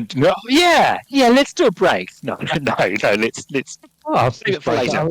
Time for a packed lunch. Yeah. Um, So Yeah, for okay. Nicholas, what's on the? Where's the furthest from the spiders? Can I ask? So that round that side of the web, we haven't noticed spiders over that side, have we? Not yet. No. So if we wanted to keep away from the ones to the left, we'd sort of go more that direction, past the. Not hard up against it, but we'll just keep to that side, as Nicholas's recommendation. Mhm. But of course, wanting to perceive into there, and he might he would like to. What's the distance to the white sack? So Nicholas was certainly up with Tanya and Severin and Yotto, wanting to. I mean, I think we should stick together. What was the distance of the white sacks from there? He'd like to send the Whispling up to see if he can get more information.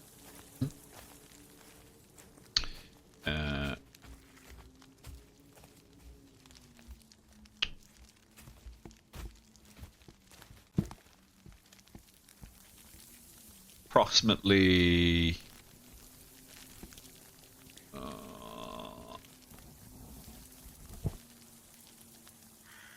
Oh no. Yeah, my map is just going to play silly buggers with me. Hang on.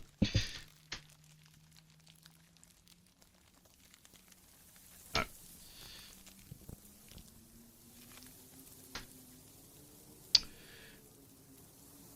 Oops. Let's see if I can do it like this. Is it going to play nice or not play nice? No.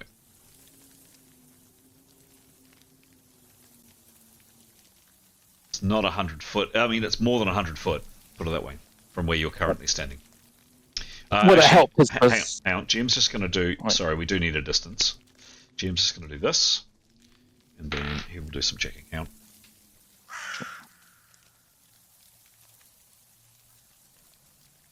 Yeah, cool.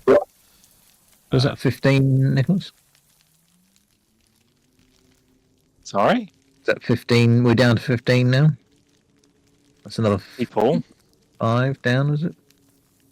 We take the count of their party. Mm-hmm. No, I'd already counted those ones in our count. I pasted the count at the beginning of today's session. Oh, right, sorry. No, you're good. So 46 minus 10 minus 11 minus 2 minus 3. So the 3 dead ones are already counted in there. So 23, 26. So 20 left. 20. Oh, 19, maybe 10. But not the 2 in the sacks. Is that minusing the 2 in the sacks? Well, we're assuming that there's sacks with dead bodies, are we? Rather than spiderlings? From where you're standing, it's about 140 foot. Cool. Would he be able to perceive better if he moved Whispling up and then looked through its eyes? I assume he would. Yes. Yep. Can he please do that? Wants to look at what the sacks are, and if it's close to the other spiders, sort of get a read on what they're looking for other spiders as well. So would like to know kind of exactly where he's moving. Yep. So Severin and Tanya had got as far as checking both that body, and then Tanya has moved off to check this body. That's where you're currently standing. I know that Yotto came up to have a look. At this stage, I don't know where the other characters are. Nicholas is up with Severin. He's going to move. Yotto will go with him. His strength in numbers. Okay. Oh no, Nicholas is staying right with Severin and Yotto. He doesn't want to be out front, that's for sure. Okay. Damn it. And Jadar and Askell? Or he's moving down with the others. Okay. Okay. Can we see a path at all, or does this look like the end of the road for the people who are coming? I mean, we've been following a kind of a track, that people are being cut. And if you want me to make a perception roll, I'm happy to, but Yotto wants to know. Sure, yeah. Give me the roll you did last time would... Oh, no, give me a roll. Give me a roll.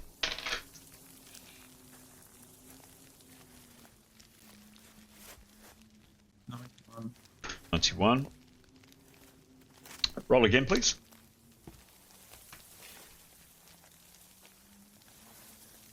$53.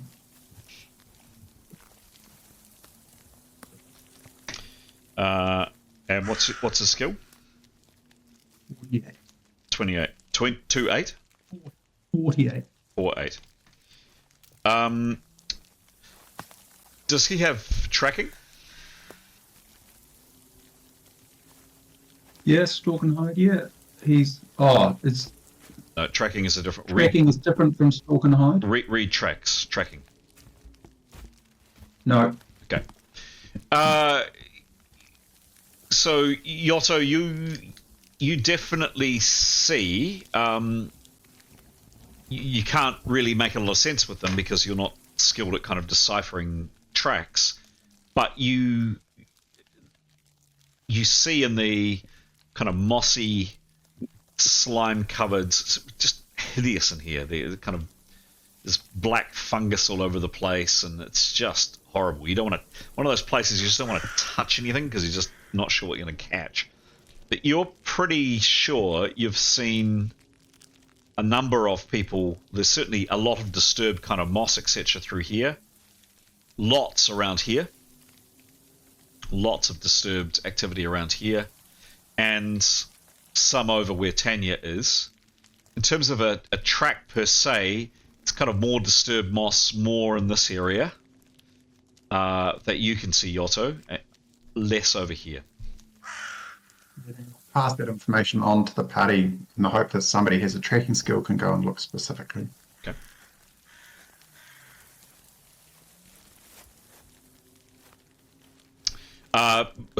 Give me some actions, please, guys. Has anyone got a tracking skill who can go have a proper look?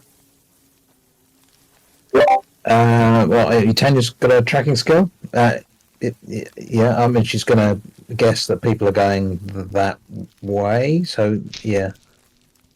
I guess she'd be a bit wary of the water. But, yeah, she can ascertain which way they went. I'm assuming they went towards that building. But give me a tracking roll, please.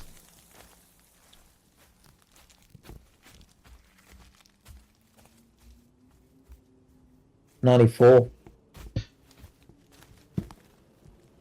And what's her skill? Tracking is 67. Yeah, so look, Yosso's keen eyes definitely helped by actually kind of noticing this disturbed moss and stuff underfoot. But Tanya, your skill, you think, has put a bit more colour onto this. Definitely, quite a fight took place here, from what you can see. And there were a lot of humans here that you can make out, and quite a lot of spiders. You can see tracks that would be, and they're on the ground. These things have obviously come down off the webs out of the trees, and something pretty major has happened in and around here. The fact that there are 4 bodies in this vicinity may be no great surprise to you, but definitely something quite major happened here. And continued over here, and here is another of these creatures, more spindly looking one here. And there are spider tracks that have gone off over here, and definitely over here, but it doesn't look as though humans have gone in this direction. The footprints that you can see that Yotto initially spotted have gone round, avoiding this web, which is quite hard to see, but it's there, and going round it, and then round the water in this direction. Nicholas, would you mind, checking out that water with a whistling, do you think, while the rest of us keep an eye on the spideys? Well, except, yeah, but the whistling won't be able to get up to the water. I don't think. Well, yeah, Nicholas is happy to do that. Oh, yeah, actually, just a question. What's above us, please? Open sky. So there is open sky above us, but it's a sort of a grotto, feeling very dank and gross. Yes. Yeah. And the lights in here, when you came inside, just to remember, just to refresh your memories, the terrain that you were coming down was this, right? And relatively, and that weather is pretty accurate. It was quite sunny, it was quite bright, palm trees, quite hot. Instead, it's not cold in here, but it's not particularly warm either. Temperature's quite strange, and it's definitely dim. It's not night, and it's not, and your vision isn't massively impacted, but it's basically what you can see there. You wouldn't like to be in here at night, you think, because your vision would drop a lot. So this is it during the day, but it's dim. Definitely very dim. and just absolutely everything is just covered in thick strands of web. Shall we move on then? Yeah, let's move on. What was the time of day? Because we were... You'd got there about midday. You'd made good progress going down the Vale of Whispers, and you'd got to this very strange wood around midday. About now? Can we make a judge of how long we've been at it? The wood that you saw was not large, at least from the outside. You don't think you've spent more than probably an hour, probably even less than an hour, since you entered the wood to where you are now. Probably less. It really wasn't a great distance. So, Early afternoon, you would say. Severin said there's water over there, but just a bit concerned about it. Yep. Could we send the whispering in if we got a bit closer as a pack? I think we should all follow the tracks that are already there of the humans, so keeping to as much to the right as possible, not getting snared by that web, but keeping away from the left-hand spiders. That's Nicholas's suggestion. And once we're a bit closer, Nicholas is happy to put the whispering out in front and go and investigate the water. Absolutely. Severin's not keen to lead where there's water, because he's wearing armor. If he falls in, that's not great. Okay. Penny first with her eyesight. Cool. Any other? How does everyone feel about that? Thanks, Pete. So I just said, how does everyone feel about that as a plan for movement? Everyone okay to progress like that? Just keeping over to the side? Was there more stuff to look at, particularly? Dara, Anthony? No, just crack along the sides. Yeah, but just I guess Asker would definitely just keep an eye out as we look around. Watching those spiders, especially, well, need to have someone doing the perception to the right, so that there's not someone jumping out of the web that we're closer to, but definitely people looking for the spiders to the left to make sure we're not agitating them, causing them to come out and attack us, basically, right? Can we just maybe with the idea of a person looking each cardinal direction? Yep. So, people eyes in all directions. Yeah. So if Tenya's got eyes in front with obviously Nicholas is going to have better eyes in front than indeed. Severin will happily look off to the right. Mm-hmm. Okay. And you make your way. Sorry. And anyone else? Who's at the back? Yoda's bringing up the bat, so he'll be looking back. Maybe someone will look to the left. Yeah, that's cool. Jada can look wherever. Okay. So you're moving. Give me a description. Okay, I now know where people are looking. Got it. Give me a description of what your movements, how you are moving, what's going on, what's happening. Slowly. Yep. And perceiving all the way, and getting to a point where Nicholas' whispering will reach the water. Okay, cool. Can I ask for two people with the highest perceptions? I think it's Severin and perhaps Jada. 77. Okay, cool. Give me two rolls for the high, actually, and one for the last as well. So Yotto, please, as well. So Jada's 57. Oh. Yep. Severin 16. Yeah. Plus 72. Cool. And Tenya 2. Yeah, could be amazing. Don't forget. Could be amazing. Plus 77. Cool. And then Taylor and Charlie, unless anybody's got a better perception than that. Asker, Yotto, you will still roll, but just to check, no one else has got a better perception than that? Then what was it? Mine's 57. No. Okay. And Yotto? No. 25. Cool. Is the roll lovely? Roll again, please, Yotto.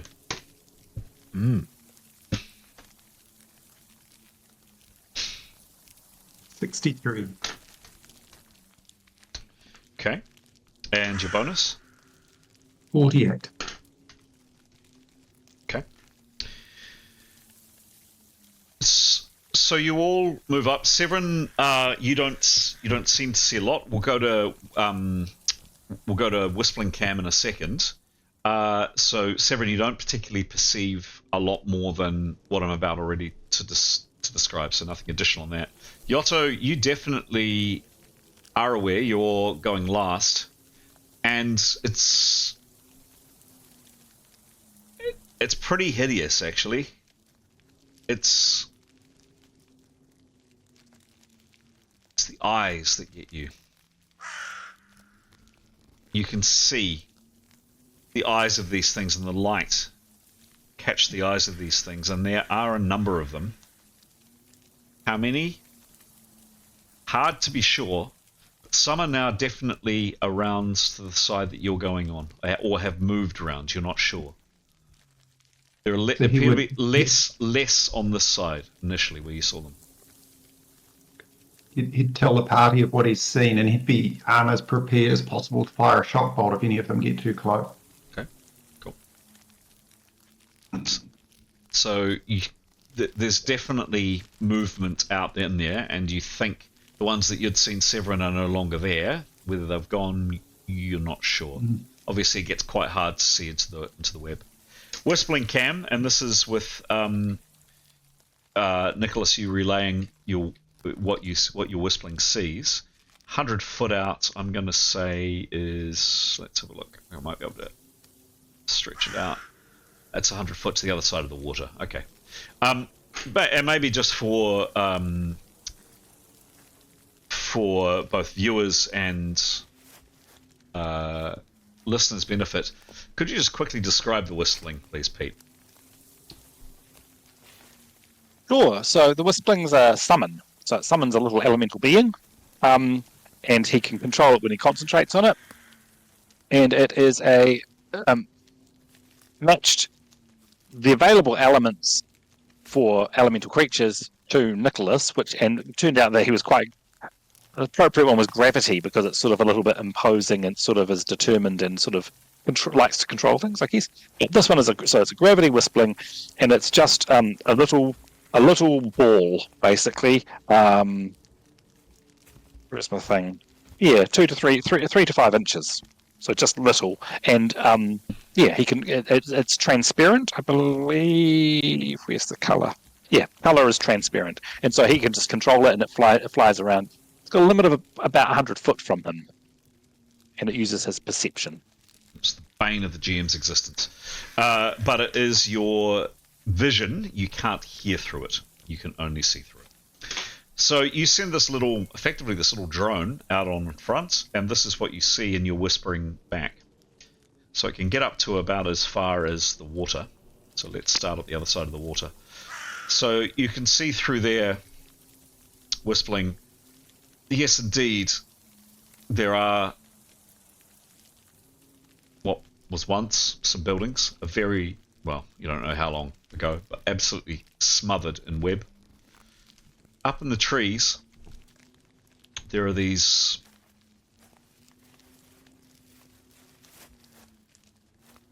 bundles of white silk.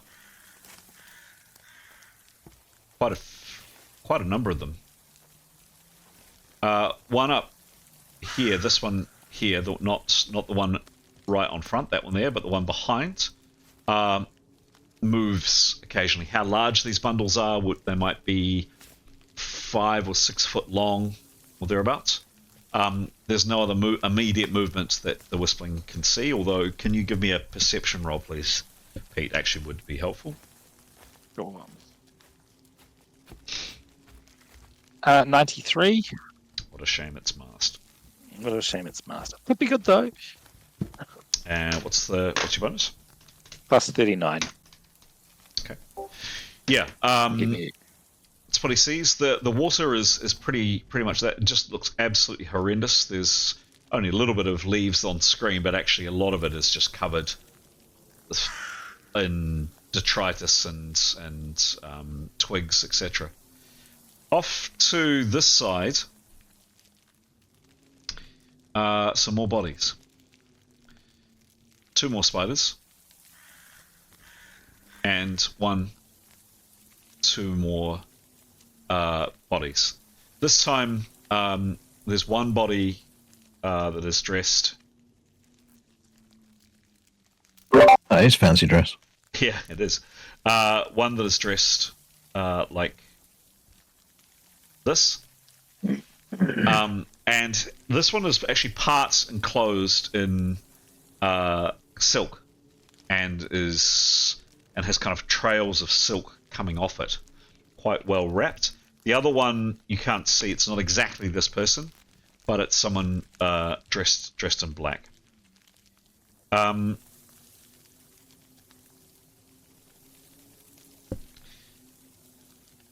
So 4 corpses there. Some rocks you need to traverse to get round. There's some web here, etc., but it's not hard to get past. You can simply walk down closer to the water if you wish and step around it. And then it's pretty much what you can see there.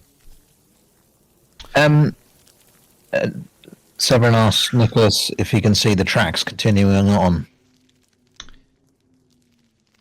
With that roll before Nicholas, couldn't see it, I'm afraid. Cool. Thank you. So we're there now, are we? Yes. Okay, so we're quite. So how far are we from the white sacky things? How many? We'd like a proper number, a count of them, please. Yep. And actually, can Nicholas do a perception roll for hearing? Yep. Because we heard cries before, and he's expecting, to be honest, he's expecting those to be body bags, and he's expecting to hear people in them. That's what he's listening for. Distance about 106 foot where you currently are. Perception, give me a roll, please.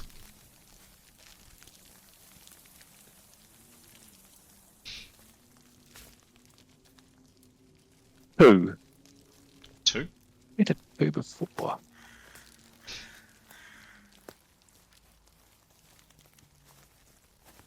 And what's his perception, please?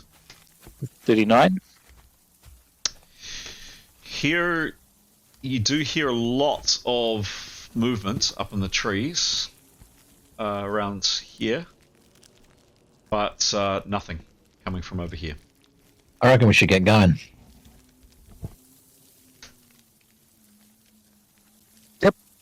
Sure. Yep.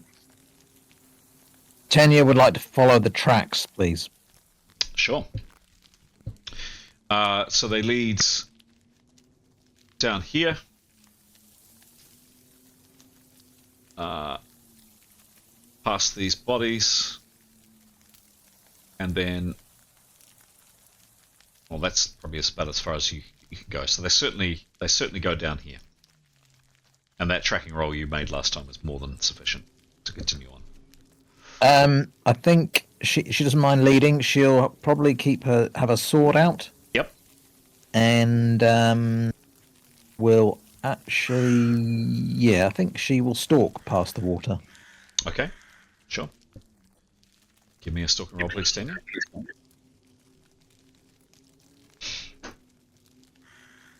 $38.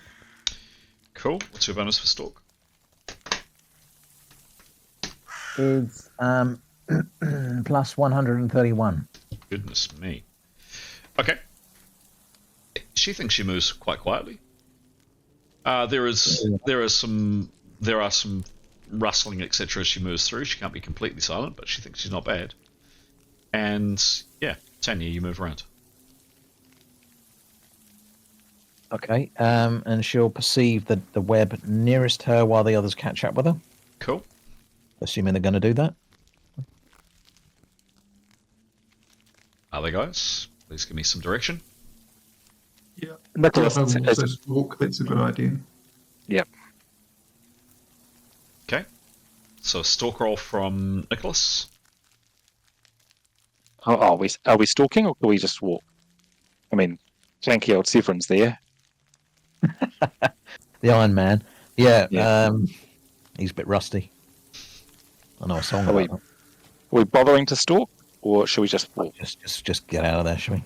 Yeah, I think we should walk. I mean, with a poor stalk roll, we risk making more racket than if we just walk. Really. True. Yeah, let's walk. I mean, I think we made a whole lot of noise getting in there in the Yeah. first place. Yeah, got multiple eyes on us. Okay. Yes, you do. Considering each spider has quite a few.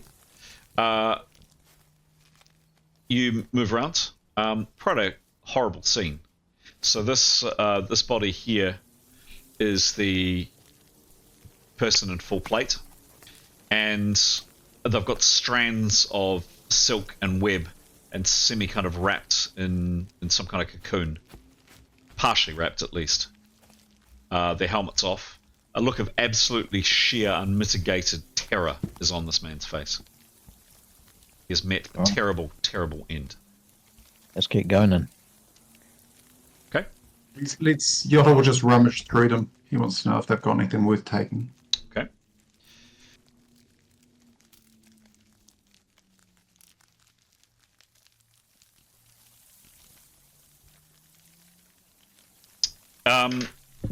Yeah, on the black man, sorry, the person that dressed in black is what I meant to say. You find the following. Oops. You would do if the GM can cut and paste.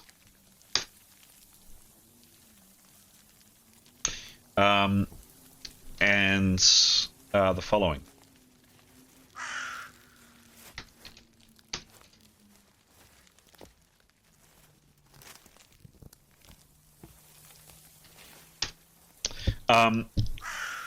You would say a very good quality broadsword with the knight. High steel at least, which would be a +10. What are caltrops? Caltrops. What are caltrops? Caltrops are these. Flaky things. Sorry, Graham, what are they? I'll show you. You leave them on the ground and you can tread on them and they hurt.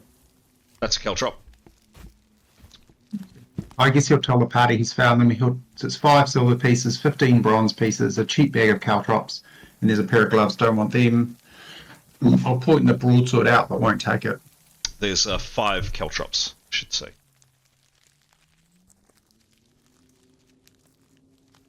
Okay. Any other actions? I should know, guys.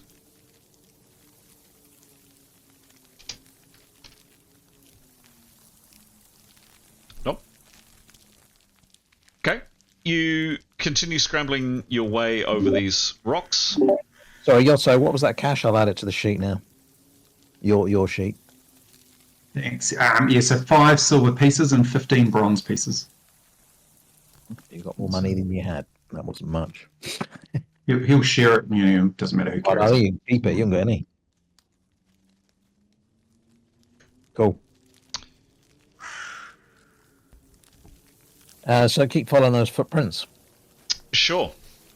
and perceiving the webs. Sure. So I would like another tracking roll here, please. And a perception roll from someone. 90 from Tenya, plus whatever I said before. 50. Oh no, hang on. Put my sheet. 67. Yep.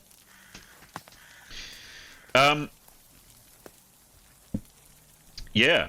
Okay. And a perception roll from somebody. I don't want lots, but maybe just your best perceiver. Oh, it's probably Tenya again. 100. Not masters at this time. Shame. That's 300s tonight. Jada's rolled 2 herself. I don't think you've rolled that right, Graham. Did I? Oh no, I didn't. I'm cheating. Okay. You're cheating already, Graham. Well, that was 100 though. No, same thing. No, it's not. I put Exclamation mark RD100, right? Oh, Cheating twice again, Graham. All right, 76. 76. All right. It's a metric to remember when you really need it, though. Plus 75. Yeah. So. Yeah. Sorry, What's what was a it? skill, please? Sorry, I've been looking at her wrong sheet. She's actually plus 81 perception. Oh, okay. Cool.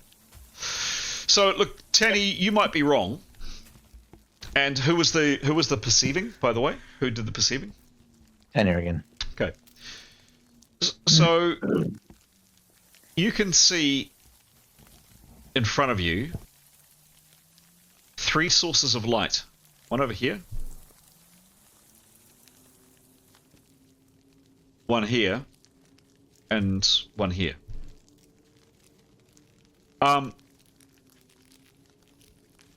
There are tracks, Tanya, quite clearly human tracks, that have gone in all 3 directions. Yeah. You think, but you can't be absolutely sure, you think more people have gone in this direction and more of the webbing appears to be cut in this direction, but you can't be 100% sure. She will not speak, but indicate with sort of walking fingers what you just described in terms of walking fingers that way, walking fingers that way, and then say for everyone to be quiet. And then I think she will follow the larger number and be quiet and do a stalk roll. Okay.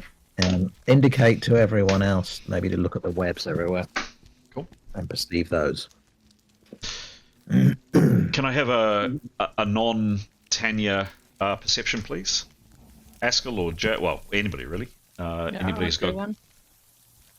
I'll do one. Roll. 18.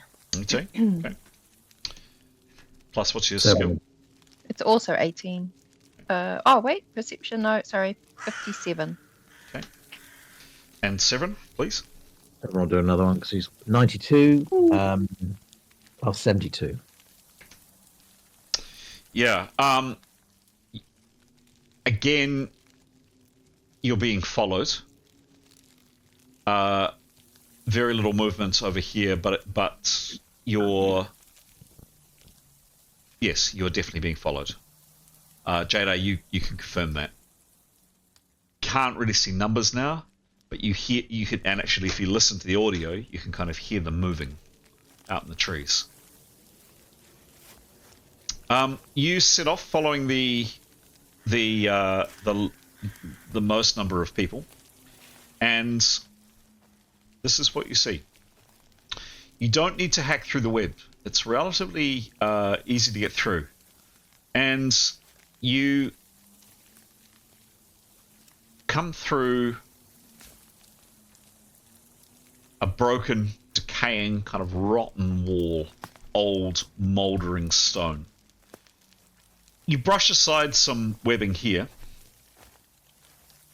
and yet again, you are as you come through, and again, there's another of these horrific spider corpses smouldering, and clearly there has been a lot of violence here.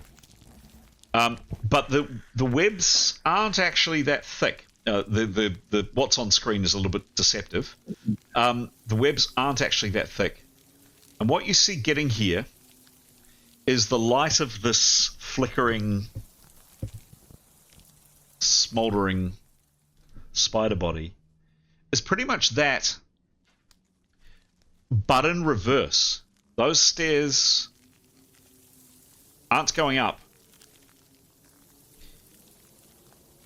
They're going down Dun, dun, dun. into a black hole in the ground. Can she ascertain if the steps go down that way? No, sorry, I wasn't clear. Those stairs are not what you see. The stairs are actually, because there was no way to adjust the map, the stairs don't go up. The stairs go down into a black hole in the ground. Yes. What I'm saying is, do the footsteps go in the direction of those stairs? Oh, I see. Yes, they do. Very clearly. So she'll quickly motion to the others. Can I get through? I can't. And suggest we just get down there and get out of here. What do you think, guys? Sure.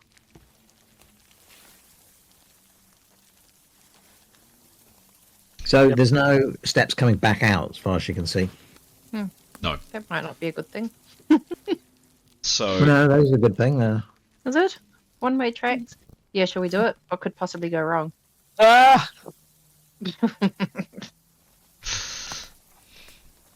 Well, I don't want to hang around out here, quite frankly.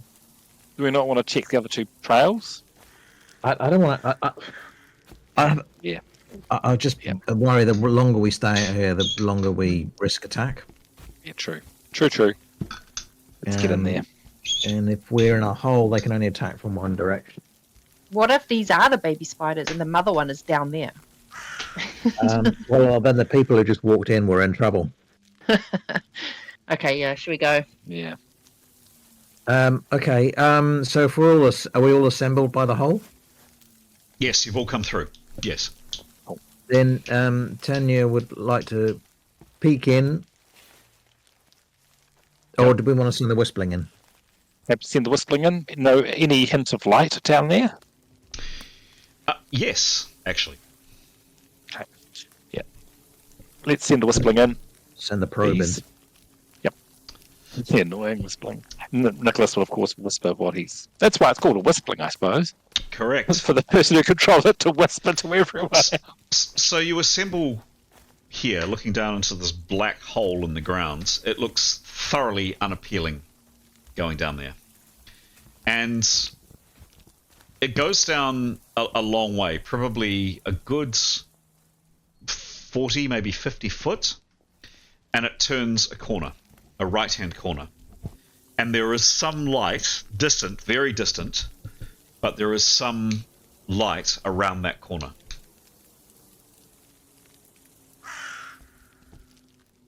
And the whistling sorry. Yeah, happy to send the whistling in so it can, see around that corner, please. Done. The It'll be GM. sticking to the ceiling, being up high, Done. The GM is going to change maps. I wonder how long this has been in the prep. I cannot possibly say. Oh, you gotta love it. We're in a dungeon. Come on, we gotta be happy about that. Let's get on there. A proper dungeon with passages and things. Gotta love that. Yeah. Makes you feel at home.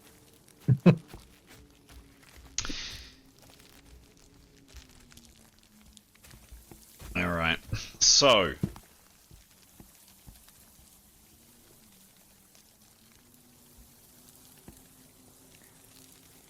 this is what... no. The Whistling sees, just... or will see.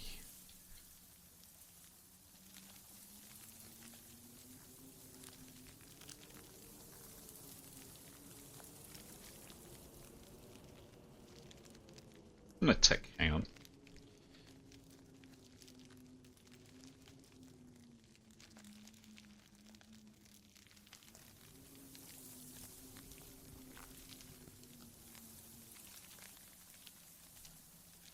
Oh, yeah, there we go. That's about it. So, I have on screen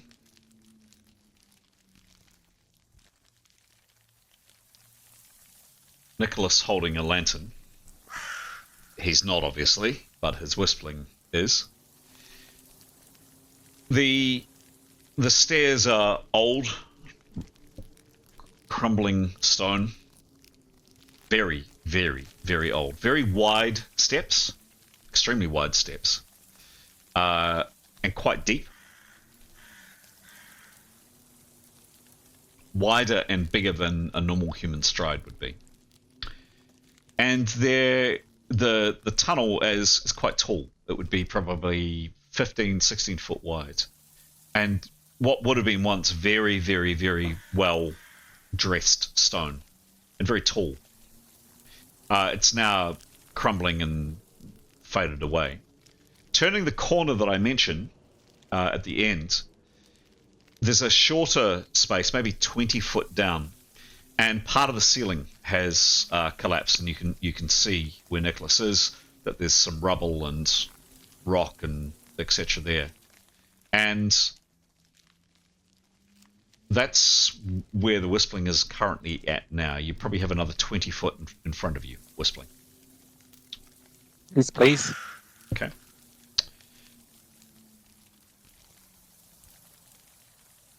So I'm probably going to need Nicholas, because he's got the... There we go.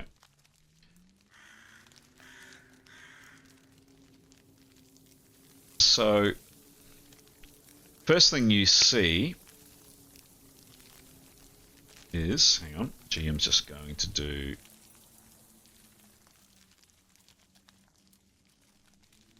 this.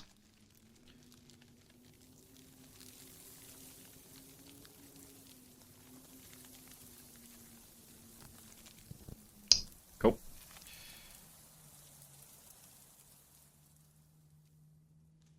Just a little bit more GM jiggery pokery. Coming.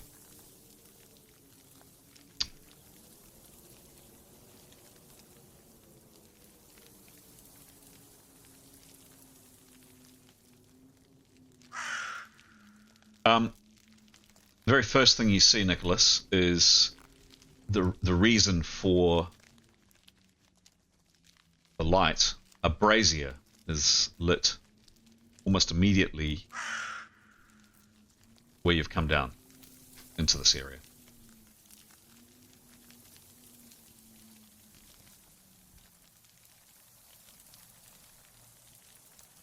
And it's probably, yeah, that'll do us quite nicely there. Oops. There we go. Coming back on screen now. So your little drone has turned the corner, it's gone over the rock pile, and it's gone through a set of mouldering, very, very tall. If you imagine that that's about the size of Nicholas, 14, 15 foot tall doors, broken and certainly the left one is very, very badly damaged. It's a bit of spider web down here. Not a lot, but a bit of spider web down here.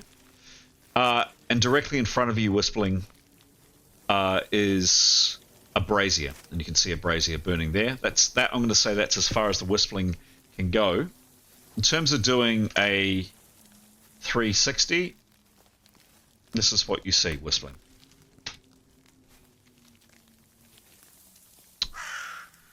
A large room with pillars.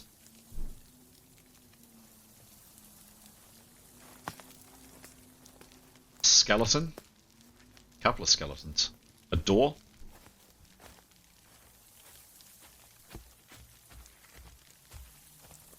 Some material over there, you think. A wall there. Then... Are they person-sized skeletons, Chris? Yeah. Yes, they are. Yep. And then in this direction, some more rubbish and detritus over there. It's spinning here, and you can just make it out. There are some more lit. There's quite a lot of rubble there. You can see, and that's probably, oops, about all the Whispling can see in that direction. Heading this way, and you can move a little bit this way.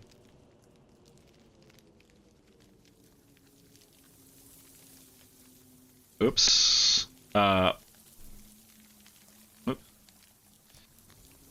Whispling, you can just make out there are some more braziers burning, by the way. These two braziers here, one by the door. It's burning. And the second one is, whoops, is burning. It's also just disappeared. for some reason. Yep, because Nicholas needed to find it. There we go. And then round to the sides, there's some spider webs. And that is as far as the whistling can get. Cool. Thank you. No sign of anybody other than 1, 2 skeletons. I guess it's time to go find some lumineers, eh? Yeah. Lumineers. Fair enough. Fair enough. Quite a lot. Yeah.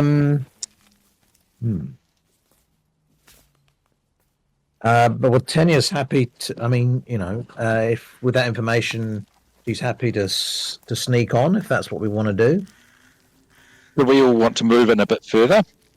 Well, I'd want to move in, yes, definitely, and then, I mean, probably the whistling's a better way of doing it, actually, right? No, it's only 100 foot. I mean, yeah. We've got a marching order, right? Why don't we all just head down till we get down to where we've seen? It doesn't look like anyone's around. And then I agree with you, Graham. We can send the whistling off in the direction we want to do to have a look around. The worry, I don't know if this happens, is can the whistling be magically detected? So are we going to give ourselves away with this little Hujimi Witsit? Or is it defended from those sorts of things? Certainly not defended from anything. I'm not sure if it would register as a presence, like the presence spell Nicholas has. Yeah. That's. I mean, for example, what is that description? Caster is aware of the presence of all sentient thinking beings within their range. Well, I suppose it's a summon. It's an entity. So I think it would qualify for a presence spell, personally. So yeah, it would be detected by that. It could be cancelled by it might well be detected. Who knows? Well, so we though. So would we. So I want to. I mean, Tanya would suggest that maybe. Oh, what's that? Another. That's alarm. yeah. Did that suddenly happen? No, it didn't. No. Oh. So there's 1, 2, 3, 4 braziers that you can see. There's quite a lot of light in here. Definitely Tanya should go first because she's got ears. Yes, Spring does not. 2 pointy ones. Yeah. You're suggest to someone, if someone can attend it and maybe she can a little bit of poke around, we don't get too separated. It's a garbage. That was Klingon, I think. I think that was the distance, Giles. You said we want to stick together but not be too separated. Was that what you said? Something like that, yeah. So I think we should all get down and I can be intrigued. Invisible and lead us 15 feet. Giles can't hear you. Garbled. Klingon, I'm afraid. Oh. Damn, it's been such a good connection up until now. Yeah. I reckon as we move closer, if Nicholas could sort of scope the exits from this area, and then scope out there's no one else in it as we approach it, and then almost map it out to a point of us being detected if we walk into it, at least. Yep, let's do that. So move a bit closer until Nicholas gets a bit more room on his whispering movement, and perception rolls from everyone else, I think, as we go. Okay. So hitting. Sorry. Then Tanya will be up front with Nicholas, listening and perceiving. Okay. So you move further on down, and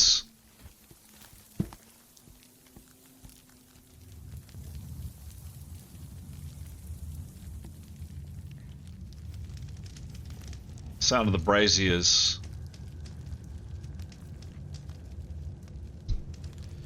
probably not maybe quite that loud, but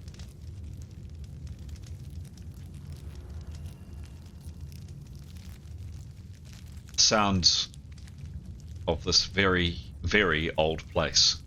You move down the 60 foot to where it turns a corner. 40 foot, I said. 40 foot and turns a corner. Do you go any further than that? That would give you another probably good 20 or 30 foot to explore a bit more. Please, Nicholas will take that with the whistling. Thank you. And report back. Where does it go? Both directions, please. Okay. Pick a side to begin with. Going left from here to begin with, please. So, this way. Yes, correct. Yep. Okay. So, turning around here.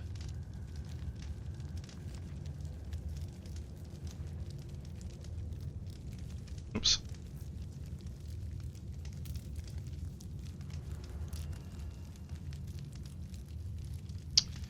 What you see here is quite a significant cave-in.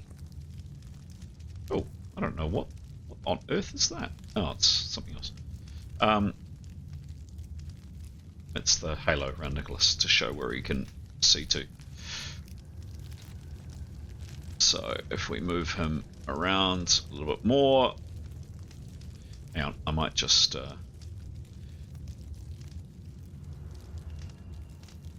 this.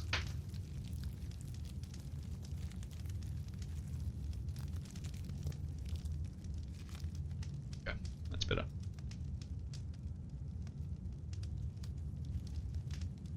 Just reveal some more and then bring you guys back.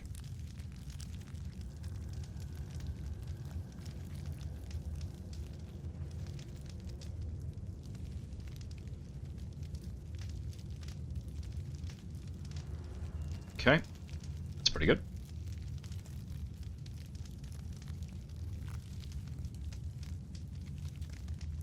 So, Nicholas, you've seen the following. You've come around this corner, and there is the remains of a relatively small room. And here there's broken and mouldering crates and boxes, etc. Some spiderwebs. You can see some spiderwebs over here.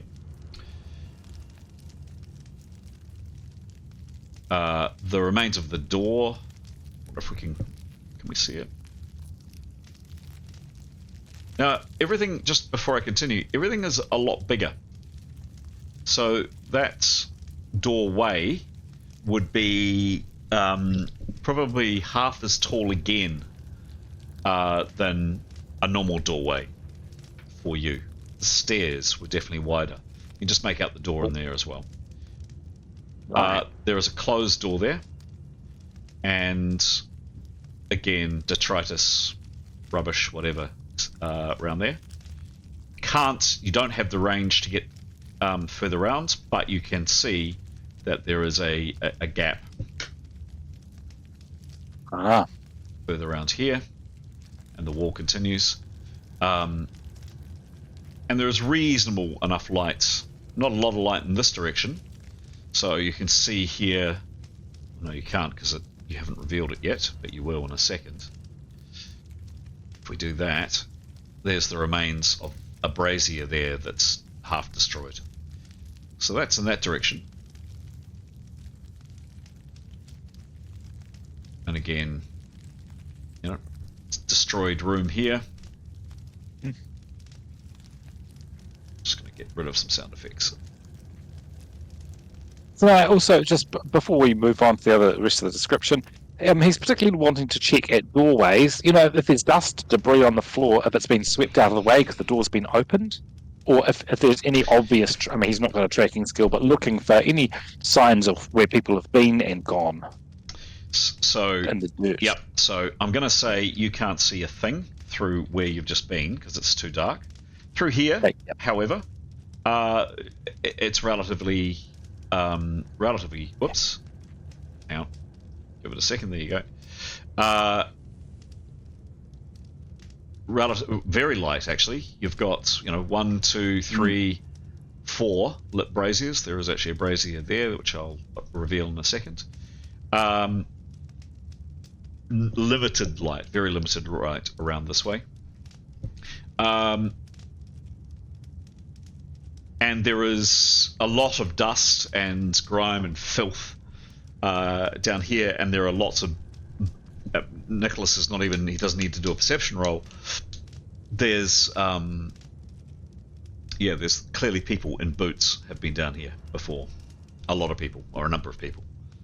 Certainly more than 2 or 3. These are very old skeletons. Very old, but, well, they're skeletons. Down this way. Again, GM's just going to do this for a second.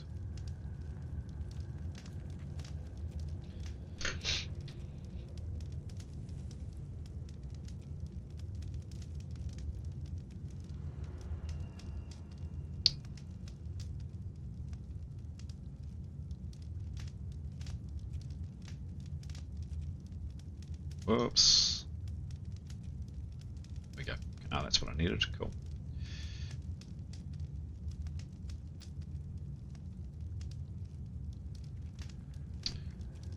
So you find it hard, Nicholas, to get further around this side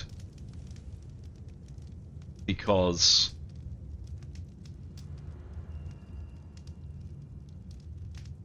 of quite a lot of spider webs. Make it some of the way down. They're pretty thick down there. But from what you can see, there is a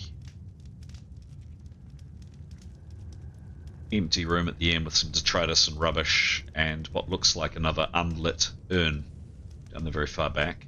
And again, you can't quite get the whistling down because of the webs, but it appears as though there is a gap around here. You can kind of see like that there is a gap. Cool, got it. Okay, so that continues behind the stairs from either side. Cool. Could we have because it's nearly time, Chris? Would it be possible to have a kind of overview of that if Nicholas was going to describe it? Yeah, kind of gaming it a little. Yep. I mean, rough. Yep. Doesn't have to be the actual, but you know. Yep. I can. It won't be this evening, but I can send through something. Yep. Cool. Thanks. And is there any skid marks, any pushed out of the way marks? Oh, the door. Which way does the door go? Inwards or outwards? Can you tell? The door opens inwards. Something here you do notice. Actually, no. Can you give me a perception roll? That was a bit of a giveaway.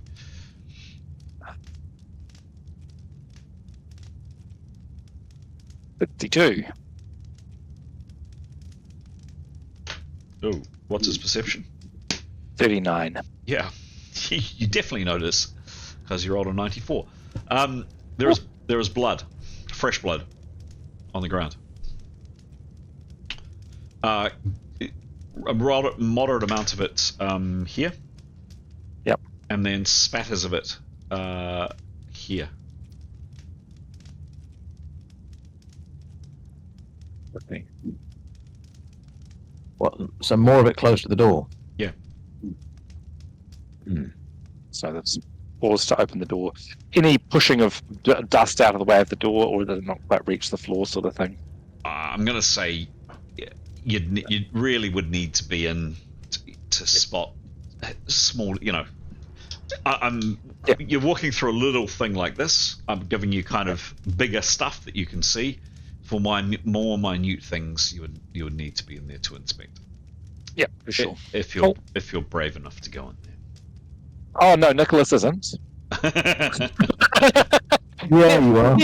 He'll let the other ones go first. He'll join them later. He'll be behind the Iron Man or whatever. I see. There's a lot of wanting to turn around and run vibes going on. There sure are. Let's not do that. Let's be brave. Down that way. There's a door there and a door there. Yeah. So, gap to the right and door. That little room doesn't have any exits from it. Does it? A little caved-in room. No. Cool. Thank you. Oh, what's back there? Too dark to see? I will. Okay. I will. So 2 exits from this side, the door, and the one that's down the underneath the stairs, really. And same for the other side. Correct? Yeah.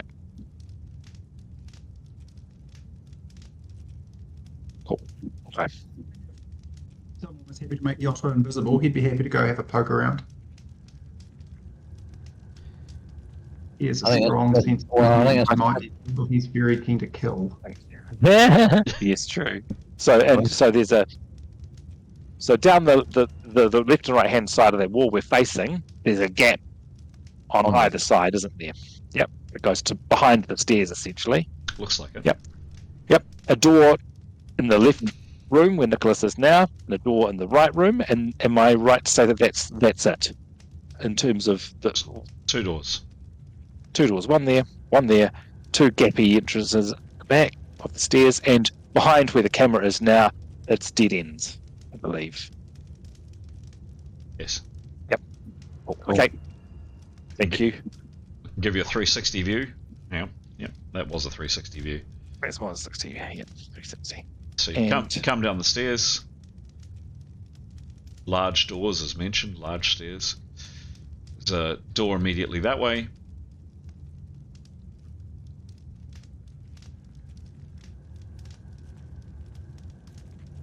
The gaps in the floor. This is just map artifacts. Sorry. The black. How see the floor goes down. Yeah. Just mapping. Yes. A ruined room over here, and then a door over there.